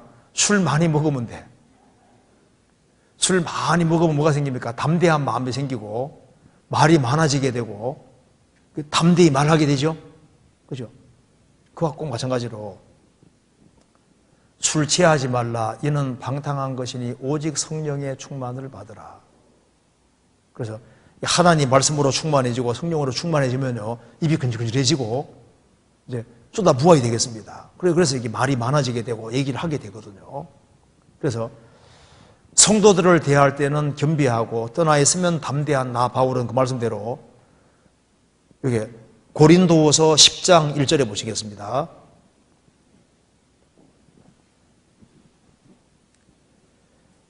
너희를 대하여 대면하면 겸비하고 떠나 있으면 담대한 나 바울은 바울 사도는 형제자매들을 속에서는 정말 마음을 낮추고 항상 조심했습니다. 구원받은 사람들 회중이 주님이 함께 하시는 곳 속에 있기 때문에 항상 조심했다 그 말입니다. 그런데 떠나 있으면 담대한 나 바울 떠나 있으면 꺼리낄 게 없으니까 담대하고 또 불신자들에 대해서는 담대해잖아요. 그럼 어떻게 하면 담대하느냐? 술을 먹어야 되는 것처럼 성령을 많이 마셔야 되는 거예요. 그래서 술 취하지 말라. 이는 방탕한 것이니 오직 성령의 충만 받으라. 그럼 어떻게 하면 술 충만이 될까요? 문 딱 걸어 잠그고 나는 술 충만하기를 원합니다 하고 술 충만, 그럼 술 충만됩니까? 안 되지, 아니잖아요. 술 충만하려면 술 있는 곳에 가야 돼. 술을 많이 마셔야 돼요. 1차, 2차, 3차를 좋아해야 돼. 술병을 곤충 차고 다니듯이 차고 다니면서 시간 날 때마다 마시고 할 때 술하고 친해야 돼. 술 친구가 많아야 돼, 그죠? 그러면 충만해져서 이제 말이 나오게 되잖아요. 그처럼 성령 충만하려면 성령이 계신 곳에 가야 되는. 성령이 어디 계세요? 고린도서 3장에 보면은 주는 영이시니 주의 영이 계신 곳에는 자유함이 있느니라. 주의 영이 계신 곳이 구원받은 무리 속에 주의 영이 계십니다. 그래서 출애굽한 이스라엘 백성들 속에 40년 광야 생활 속에 반석에서 물이 나온 것처럼 신약시대 교회 안에도 강이 흐르고 있는 거예요. 성령의 강처럼 흐르고 있는 겁니다. 그래서 구원받은 무리 가운데 참여를 하고 말씀을 충분히 듣고 교제하는 시간을 충분히 갖고 1차, 2차, 3차 좋아하는 것처럼 모이는 걸 좋아하고 그래봐요. 성격이 바뀐다니까요. 제가 소심한 거로 말하면 저만큼 소심한 사람 별로 없을 거예요. 제가요, 제게 죄송합니다. 제가 고등학교 때 눈이 안 좋았잖아요. 중학교 때 눈이 좋았는데 고등학교 때 가서는 이제 1학년 2학기 때부터 눈이 안 좋아지는 거예요. 그래서 기도 크니까 뒷자리에 앉았잖아요. 그러니까 안경 쓰면 이게 며칠을 못 가는 거예요. 근데 뒷자리에 앉았으니까 칠판이 안 보이잖아요. 그러니까 막 이렇게 하고 저렇게 하고 이게 잘 안 보이니까 아이고 좀 앞자리에 앉게 해달라는 말을 해야 되는데 제가 1학년 때도 못했죠. 2학년 때도 3년 동안 못했거든요. 그러니까 속으로 끙끙 싸매면서 학교 갈 때마다 아이고 앞자리에 앉게 해달라면 좋겠는데 그 말을 3년 동안 못했습니다. 그러니까 남에게 아쉬운 소리 뭐 이런 것은요 원래 저하고 전혀 이 관계가 제 성품하고 전혀 안 맞아요. 제가 반장할 때도 제가 앞에 나가서 말 못하거든요. 그러니까 친구한테 네가 해 해가지고 반장 대리 하나 세워가지고 다 얘기하게 하고 그랬었거든요. 고등학교 될 때도 반장을 시키더라고. 하기 싫은데. 근데 이게 앞에 나가는 게 쑥스럽고 그거 하니까요. 설교하는 것도 저도 기적이에요, 기적. 이게 뭐냐면 그러니까 근데 교회 안에 있으니까 성격이 바뀌더라니까요. 내성적인 사람도 소극적인 사람도 자꾸 무리 가운데 자꾸 이렇게 하면요 자꾸 주님 바꿔주세요. 그리고 성도들 속에서는 가만히 있다가 불신자들 속에는 좀 담대해지잖아요. 그래서 이걸 무리 가운데 있고 그래서 자기도 모르게 이제 성령 역사해 주시면은 자꾸 바뀌어지게 되는 거예요. 그래서 내성적인 사람도 약간 외향성이 바뀌어집니다. 진짜요. 그래서 여기에 너무 소극적인 건 이거 불신자에게는 안 좋은 거예요. 입만 떼면 혹시 전도 들을지도 모르거든요. 근데 그거 떼는 것도 이거 쉬운 게 아닙니다. 그것도 좀 담대한 마음이 있어야 지금 가능한 거예요. 그래서 술 취하지 말라. 이는 방탕한 것이니 오직 성령의 충만을 받으라. 그래서 취한 사람은 하늘에 돈짝만하게 보이고 무서운 사람 먹고 겁나는 사람 먹고 막 담대해지잖아요. 그죠? 그러니까 예수님 제자들이 막 전도할 때 유대인들 종교가들을 무서운 종교 앞에서 담대하게 한 이유가 그게 이제 충만해서 사실 그런 거예요. 우리가 접촉하는 사람들에게 이제 소극적인 사람도 이제 점점 충만해지면은 그러면은 점점 담대한 마음이 생기고 이제 그런 게 자꾸 생깁니다. 근데 그게 빨리 되는 사람이 있고 빨리 안 되는 사람도 있어요. 원래부터 그냥 정해진 사람도 있고 그 성격인 경우도 많거든요. 근데 성격은 원래 소심한데 주님으로 말미암아 점점 충만하게 돼서 이제 이렇게 그런 사람도 있는 거예요. 근데 일단 담대한 건 필요합니다. 적극적인 건 정말 필요한 거예요. 이제 그 다음 질문 봅시다. 지혜로운 자는 지혜를 찾는 말씀도 있지만 여호와 앞에 잠잠하고 참아 기다리는 말씀도 있습니다. 제가 어렵고 알 수 없는 일을 당할 때 상담하는 것이 지혜인가요? 아니면 주님이 굳게 하신 것을 펴실 때까지 기다리는 게 지혜인가요? 상담해서 해결될 건 상담하시고 굳게 하신 그러니까 이게 주님이 굳게 하신 것을 펼칠 때까지 기다려요. 굳게 하신 것이 하나님이 굳게 해놓은 건 상담에서 안 풀립니다. 때가 돼야지 풀려요. 요셉이 이제 17살에 이제 애굽으로 내려갔잖아요. 상담한다 합시다. 풀립니까? 13년 지날 때까지는 안 풀려요. 하나님이 꿀을 틀어놓은 것은 때가 돼야 풀려지는 거예요. 다윗이 기름 부음 받았는데 왕 될 때까지 사울에게 도망 다니잖아요. 사울이 상담 왔다 합시다. 해결됩니까? 안 됩니까? 기다려요. 한 10년 이상 기다려가지고 해결되잖아요. 성경 찾아봅시다. 전도서 7장 찾아봅시다. 전도서 7장 13절.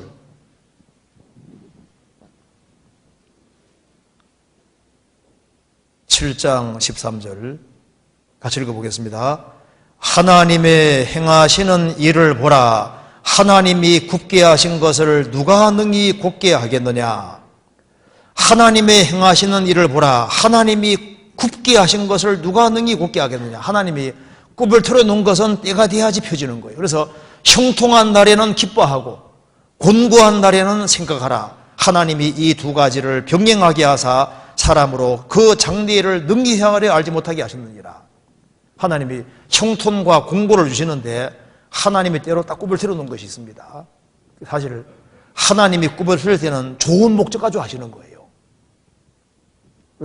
구원 안 받았을 때도 인생이 딱 구부러진 사람은요, 하나님 찾으라는 신호인 거예요. 구원받고 난 이후에도 하나님이 딱 굽을 틀어놓은 게 있거든요. 이 절대 안 풀리는 문제가 있다니까요. 그래서 항상 머릿속에는 왜 이 생각이 들 수 있거든요. 근데 시간 지나가면 그래서 그랬구나. 그래서 신앙이 딱 엇거리도 되면 주님이 딱 풀어주시는 거예요. 욥 같은 경우도 주님이 딱 굽을 틀어놨잖아요. 그래서 하나님이 굳게 하신 것은 하나님이 때가 돼줘야 펴주시는 거예요. 그래서 우리가 상담해서 해결을 해주는 문제도 있지만은 상담해서 해결 안 되는 문제도 있습니다. 그런 것은 우리가 기도하고 기다려야 됩니다. 이렇게 말해줄 수밖에 없는 거예요. 기다리면은 기다리는 자는 또 주님이 분명히 간섭해 주시고 그리고 때가 되면 펴주시는 거예요. 그래서 이제 생활 살아가면서 이러지도 못하고 저러지도 못하는 이런 코너에 몰릴 때 그 하나님이 특별 대접해 주시는 겁니다. 하나님이 사람을 정말 후하게 대접하는 것 중에 하나가 사람을 코너에 모는 거예요. 그래서 이러지도 못하고 저러지도 못하고 너무너무 힘들어지니까 이제는 그냥 새가 돼가지고 저 멀리 날아가서 몇 달간 있었으면 좋겠고 1년 동안 어디 해외 가서 어디 혼자 가 있으면 좋겠고 근데 그럴 수도 없잖아요. 상상으로만. 그런 코너에 몰릴 때 하나님이 참 시간 지나봐야 특별 대우하시는 겁니다. 그 속에서 많은 것이 깨달아지는 거예요.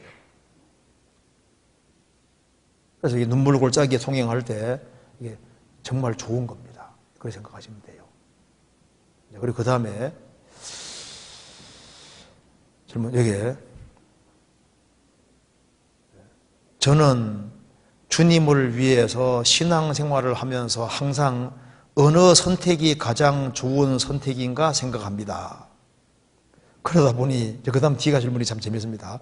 제가 좋은 선택을 했다 하더라도 더 나은 선택지가 있었다 하면 정말 아쉽고 슬퍼집니다. 주님을 위해 더 좋은 선택을 하지 못했다고 하는 생각에 죄책감도 느낍니다. 그러다 보니 저는 그리스도인으로서 행복을 못 느낄 때가 많은 것 같습니다. 어떻게 해야 할까요? 이 질문 하시는 분이 신앙생활 정말 잘하려고 하는 것 같아요. 그죠? 저는 주님을 위해 신앙생활을 하면서 항상 어느 선택이 가장 좋은 선택인가 생각합니다. 이거 얼마나 좋아요. 나는 주님을 위해서 바른 선택을 하고 살아야 되겠다. 성경에서도 오늘날 섬길 자를 택하라고 하시잖아요. 그래서 나는 바른 선택을 해야 되겠다. 그렇게 하고 살아왔는데 이제 내가 정말 좋은 선택을 하고 이렇게 살았다고 생각하는데 또 보면요, 요것만 아니라 또 다른 좋은 선택지가 있었을 텐데 이 생각 들 수도 있잖아요. 요거 내가 주님 안에서 이거 선택 잘했다고 생각했는데 선택하고 보니까 다른 다른 케이스가 또 있다고 생각 들어가니까 야, 저거 선택했으면 더 좋았을 텐데 그런 생각도 든다고 말입니다. 그런 질문 같아요. 그래서 제가 좋은 선택을 했다 하더라도 더 나은 선택지가 있었다 하면 정말 아쉽고 슬퍼진다. 내가 요거 선택했는데 보니까 요게 더 좋은 게 있었다 그 말입니다. 그래서 주님을 위해 더 좋은 선택을 하지 못했다 하는 생각에 죄책감마저 느낀다 그 말입니다. 이제 이런 마음 갖는 사람 여기 안 쉽습니다. 누군지 모르는데 이거 정말 주님이 잘해 주실 것 같아요. 그런데 하나님은 영이십니다. 사람 중심을 딱 보시거든요. 그리고 주님 위해서 정말 바르게 행하려고 하는 사람은 주님이 인생의 키를 잡고 계셔요. 그래서 시간 지나가면 주님이 신기하게도 인생을 만들어 가십니다. 그래서요, 하나님은 영이시기 때문에 중심이 바른 것이 그렇게 중요한 거예요. 중심이 바르면은 내가 이 선택보다 이게 더 좋았을 수도 있는데 생각할지 몰라도 시간 지나가면요, 그게 딱 주님 코스 속에 있다는 걸 분명히 알게 됩니다. 분명히 코스 속에 있어요. 주님은 살아계시기 때문에 여호와를 경외하는 사람에게는 택할 길을 보여주시고 그 다음에 그 길을 가는지 계속 보시고 주목해서 훈계하십니다. 간섭하시는 게 있는 거예요. 그래서 주님 앞에서 우상이 없고 주님 앞에 바른 길을 가기를 정말 소원하며 살아가면 주님이 이렇게 인생을 틀어주신다니까요. 진짜 간섭해 주시는 것이 있습니다. 저도 이렇게 돌이켜보면요, 진짜 주님이 간섭해 준 거 많이 느끼거든요. 이 코스라는 것 자체가, 인생길은요, 하나님이 계시기 때문에 하나님은 사람 속을 정확히 보시잖아요. 그렇기 때문에 어떻게 이끌어가야만 그 사람 인생이 제일 좋은지를 분명히 아시고 그 사람에게 가장 맞는 길로 이끌어 주시는 것이 맞습니다. 예레미야 10장 보시겠습니다.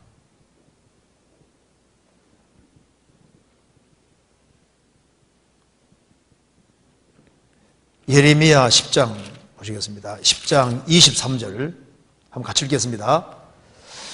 여호와여, 내가 알거니와 인생의 길이 자기에게 있지 아니하니 걸음을 지도함이 걷는 자에게 있지 아니하니이다. 예레미야의 신앙 고백이기도 합니다.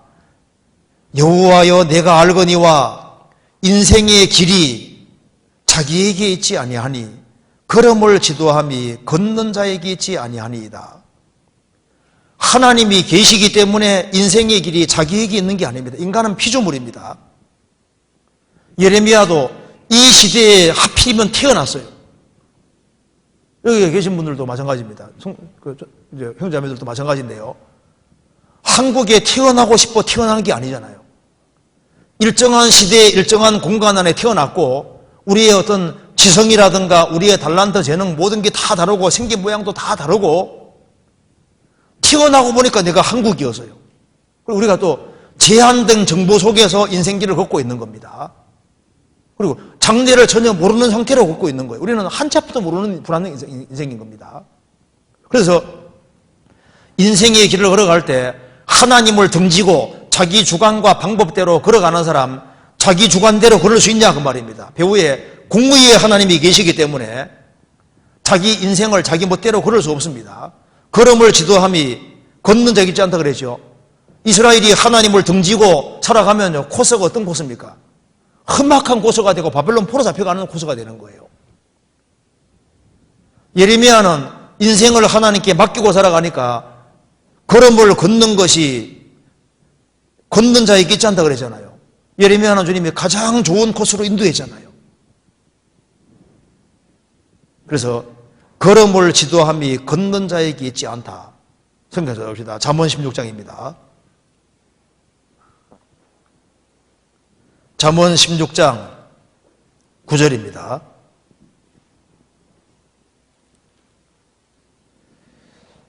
9장 9절, 16장 9절 같이 읽어봅시다. 사람이 마음으로 자기의 길을 계획할지라도 그 걸음을 인도하는 자는 여호와시니라. 사람이 마음으로 자기의 길을 계획할지라도 그 걸음을 인도하는 자는 여호와시니라. 모든 길을 작정하신 하나님이라고 했습니다. 사람의 마음에 많은 계획이 있어도 여호와의 뜻이 온전히 서리라. 사람은 자기 길을 정확히 몰라요. 예레미야 20장, 여기 잠언 20장 찾아봅시다. 20장 24절 같이 읽어봅시다. 사람의 걸음은 여호와께로서 말미암나니 사람이 어찌 자기의 길을 알 수 있으랴. 사람의 걸음은 여호와께로서 말미암나니 사람이 어찌 자기 길을 알 수 있으랴. 하나님은 바른 길을 걸어가는 사람은 개입하십니다. 진리 가운데 행하기를 원하는 사람은 주님 간섭하셔요. 그래서 다윗이 진리 가운데 걸어가니까 참 어려운 일이 많았지만 주님이 넓은 길로 인도하시고 실족지 않게 두으시고 인생에 간섭해 주신 겁니다. 너는 범사의 그를 인정하라. 그리하면 내 길을 지도하시리라. 하나님은 의인을 아십니다. 의인의 길은 정직하며 정직하신 주께서 의인의 척경을 평탄케 하시도다. 이사야 26장에 나와 있죠. 하나님은 정직한 분이기 때문에 의인의 척경을 평탄케 하시고 간섭하시는 겁니다. 그리고 굽은 길로 행하는 사람도 간섭하십니다. 그래서 굽은 길로 행하는 사람은 길이 구부러지게 되어 있는 거예요. 괴사한 자의 길은 험하니라. 죄를 크게 범한 자의 길은 심히 구부러지고 오래되어 있잖아요. 그래서 하나님이 배후에 계시기 때문에 자기 주장과 방법대로 살라고 하는 사람은 길을 확 구부러뜨려 버립니다. 잠언 21장 찾아봅시다. 8절에 죄를 크게 범한 자의 길은 심히 구부러지고 깨끗한 자의 길은 곧으니라. 죄를 크게 범한 자의 길은 심히 구부러진다. 그래서 인생의 걸음은 하나님과 불가분의 관계 속에 있습니다. 그래서 걸음의 키를 하나님 가지고 계시기 때문에 하나님의 뜻과 섭리 가운데 걷기 원하는 사람은 하나님이 개입하시기 때문에 제일 좋은 길로 이끌어 주시는 거예요. 실제로 그렇습니다. 인생의 주관자가 하나님으로 계시는 겁니다. 배후에 IQ가 무한대인 분이 배후에 계시는 거예요. 그래서 너의 길을 여호와께 맡기라. 저를 의지하면 저가 이루시고 하나님이 그 사람 인생을 간섭하시는 겁니다. 그리고 내가 너의 갈 길을 가르쳐 보이고 너를 주목하여 훈계한다고 말씀하시잖아요. 그래서 우리 그런 거래 속에서 우연인데 우연이 아닌 것이 많습니다. 우리가 잘 아는 구린네 사람 시몬 한번 봅시다. 마가복음 15장 봐봐요. 15장 21절.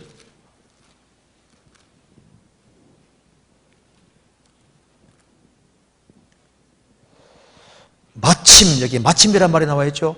마침 알렉산더와 루포의 아비인 구린네 사람 시몬이 시골로서 와서 지나가는데 저희가 그를 억지로 같이 가게 하여 예수의 입자가를 지우고, 알렉산더와 루포의 아버지가 6월절이 됐기 때문에 이제 예루살렘에 예배하러 아들 둘과 같이 이렇게 지나가는데 좀 건장하게 생긴 것 같아요. 그래서 예수님이 십자가 지고 가다가 계속 쓰러지시니까 로마 군병이 너 이리 와. 로마 군병은 로마 시민권을 가지지 아니한 사람에게는 누구든지 억지로 짐을 지워서 오리까지 갈 수 있도록 법으로 로마 법에 그렇게 되어 있습니다. 그러니까 너 이리 와. 근데 하필이면 그 타이밍에 그 시간에 골로 지나가다가 예수님 십자가를 지게 됐고 억지로 짊어지고 가서 예수님이 죽으시는 장면을 보게 된 거예요. 그래서 그 집안이 구원받게 됐다고 성경에 나오잖아요. 그러니까 봐요. 이게 타이밍과 시간 자체를 하나님만 맞추시는 겁니다. 이 사람이 알렉산더와 루포의 아버지인 구레네 사람 시몬인데 이 사람이 마침 예수님이 십자가 지고 가면서 계속 이제 넘어지시니까 마침 연결돼 가지고 십자가 지게 되고 그 집안이 구원받게 되잖아요. 그게 우연이 아니다 그 말입니다. 룻 보세요. 모함 여자 룻이 이제 자기 시어머니 때문에 나오미 때문에 하나님에 한 확실한 믿음을 갖게 되고 그래서 이제 나와서 모압 땅에 나와서 베들레헴으로 옵니다. 왔는데 우연히 누구 밭에 갔습니까? 보아스 밭에 갔는데 우연히 의삭을 주었는데 우연히 연결됐잖아요. 우연입니까? 사실 필연입니까? 하나님이 연결시킨 거예요. 하나님이 간섭하신 겁니다. 그러니까 인생에 하나님의 간섭이 있는 거예요. 아합은 하나님 앞에 올바르지 않은 왕이잖아요. 그래서 전쟁터에서 자기가 죽는다고 하니까 안 죽으려고 변장까지 했습니다. 그런데 우연히 저기 화살을 쐈는데 우연히 갑옷 솔기 사이에 탁 쏘서 맞았잖아요. 그래서 적을 막다가 피를 너무 많이 쏟아 결국은 죽게 됩니다. 우연히 화살을 맞았는데 사실은 우연이 아닌 거예요. 에디오피아 예루살렘까지 마차 타고 왔다 갔다 하던 에디오피아 내시가 필립을 안 만났으면 지옥 가는 거잖아요. 근데 하나님이 만나게 해주신 거예요. 하나님이 간섭해 주신 것이 있다 그 말입니다. 그러니까 우리 인생에도 마찬가지입니다. 그 성경 사사기 9장에 아비멜렉 기드온 아들들을 다 죽이고 한 명 빼놓고 다 죽였잖아요. 요담 제외하고 다 죽였는데 그 사람이 전쟁하다가 우연히 여자가 맷돌을 던졌는데 어디가 맞았습니까? 뒤그로 맞아 죽잖아요. 우연인데 우연이 아니라고요, 사실은요. 그러니까 우리 신앙생활 속에서 마찬가지입니다. 압살롬 봐요. 다윗의 왕위를 찬탈하고 자기가 왕이 되고 대낮에 다윗의 후궁들하고 그냥 죄짓고 성적으로 죄지었잖아요. 근데 노새를 타고 전쟁터에 나갔는데 상소리 나무 어떻게 된지 아시죠? 머리에 상소리 나무가 걸려가지고 때려두고 매달리게 됐잖아요. 하필이면 그 시간 그때 상소리 나무 가지가 걸로 왜 있냐 그 말입니다. 잡으려고 있는 거예요. 잡으려고. 심판을 받아야 될 사람이기 때문에 그게 딱 그때 있는 거예요. 성경 찾아봅니다. 사무엘하 18장 봐봐요. 사무엘하 18장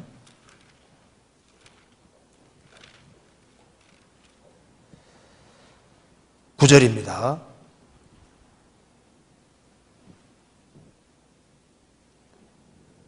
압살롬이 다윗의 신복과 마주치니라.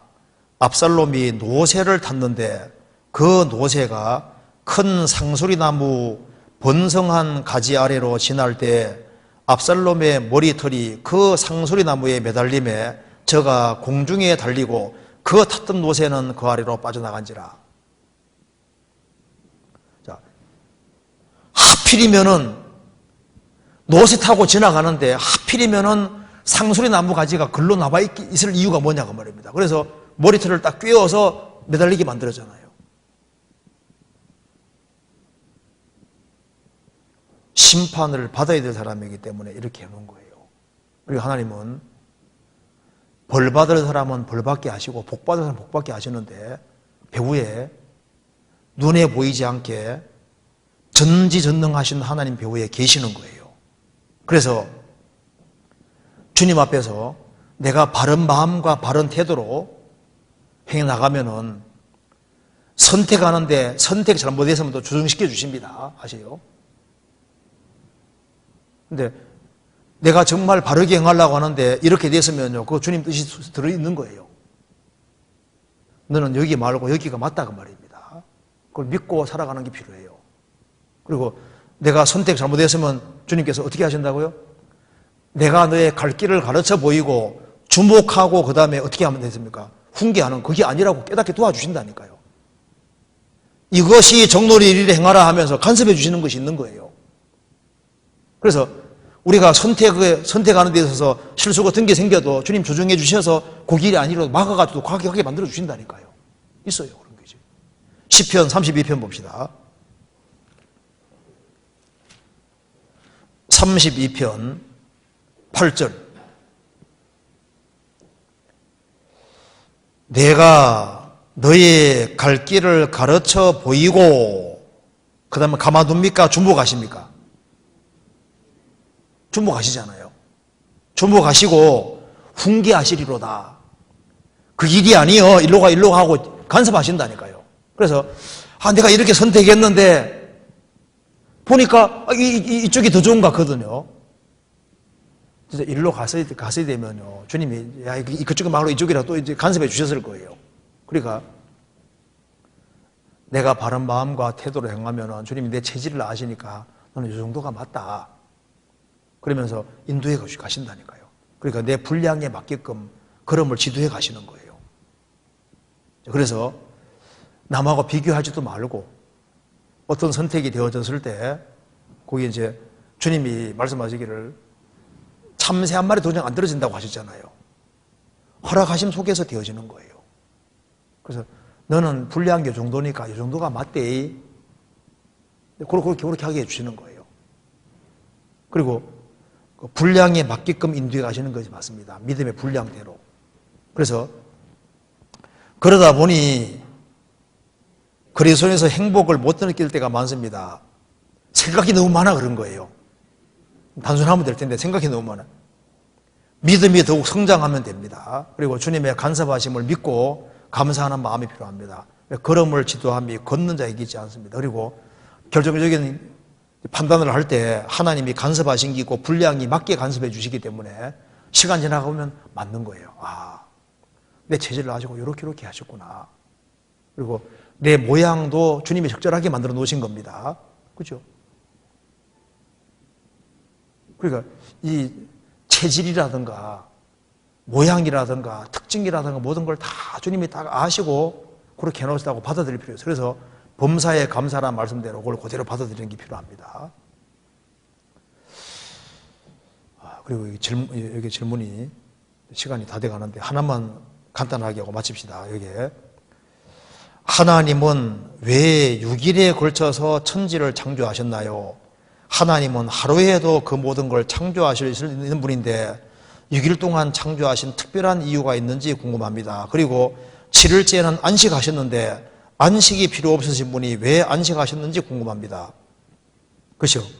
하나님은 6일에 걸쳐 창조할 필요 없이 하루에도 창조할 수 있죠. 하루에 창조할까요? 한순간에 창조할 수 있을까요? 한순간에 다 창조할 수 있죠. 전능하신 분이니까. 근데 그걸 6일 동안에 하신 이유가 있습니다. 그리고 왜 쉬셨느냐? 하나님은 피곤치 않다고 이사야 40장 나오잖아요.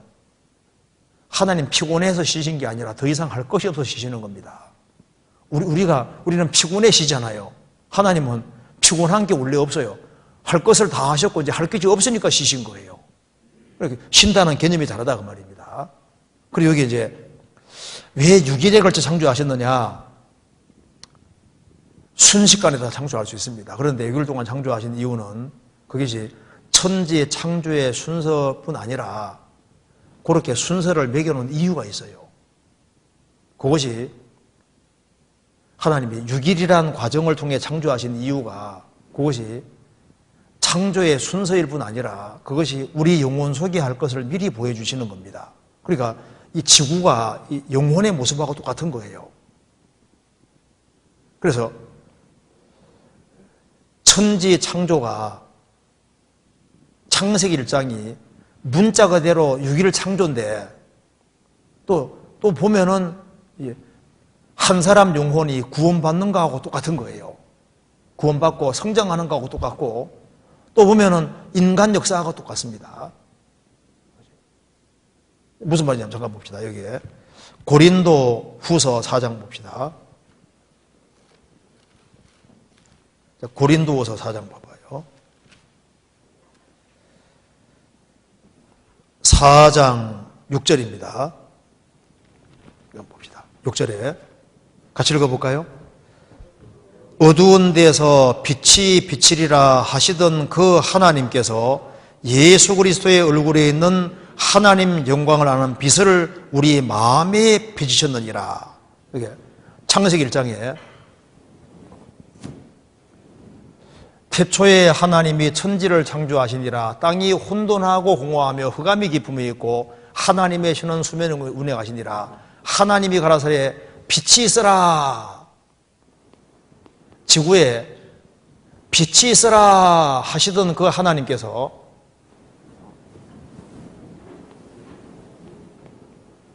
하나님의 영광을 아는 빛을 우리 마음에 비치느니라. 그러니까 지구를 향해서 빛이 있어라 하시는 그 하나님께서 그 빛을 우리 마음에 비치셨느니라. 왜 이렇게 말하고 있냐 하면은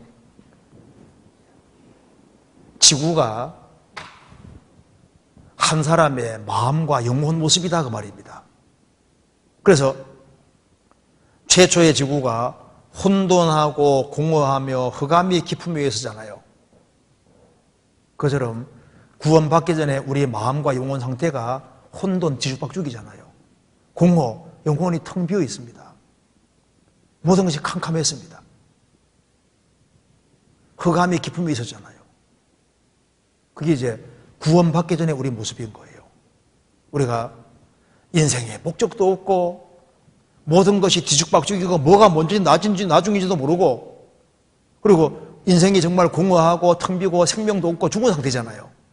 그런데 하나님께서 하나님의 신은 수면에 운행하시니라. 우리 하나님께서 가까이 오셔서 역사하시니까 지구가 아름답게 바뀌어지는 것처럼 이제 성령께서 역사하시면은 우리 마음속에 복음의 빛을 주시고 그리고 이제 우리 속에 역사하시면은 혼돈한 지구가 질서가 생기고 공허한 지구가 생명으로 채워지고 캄캄한 지구가 빛이 들어오고 바뀌었잖아요.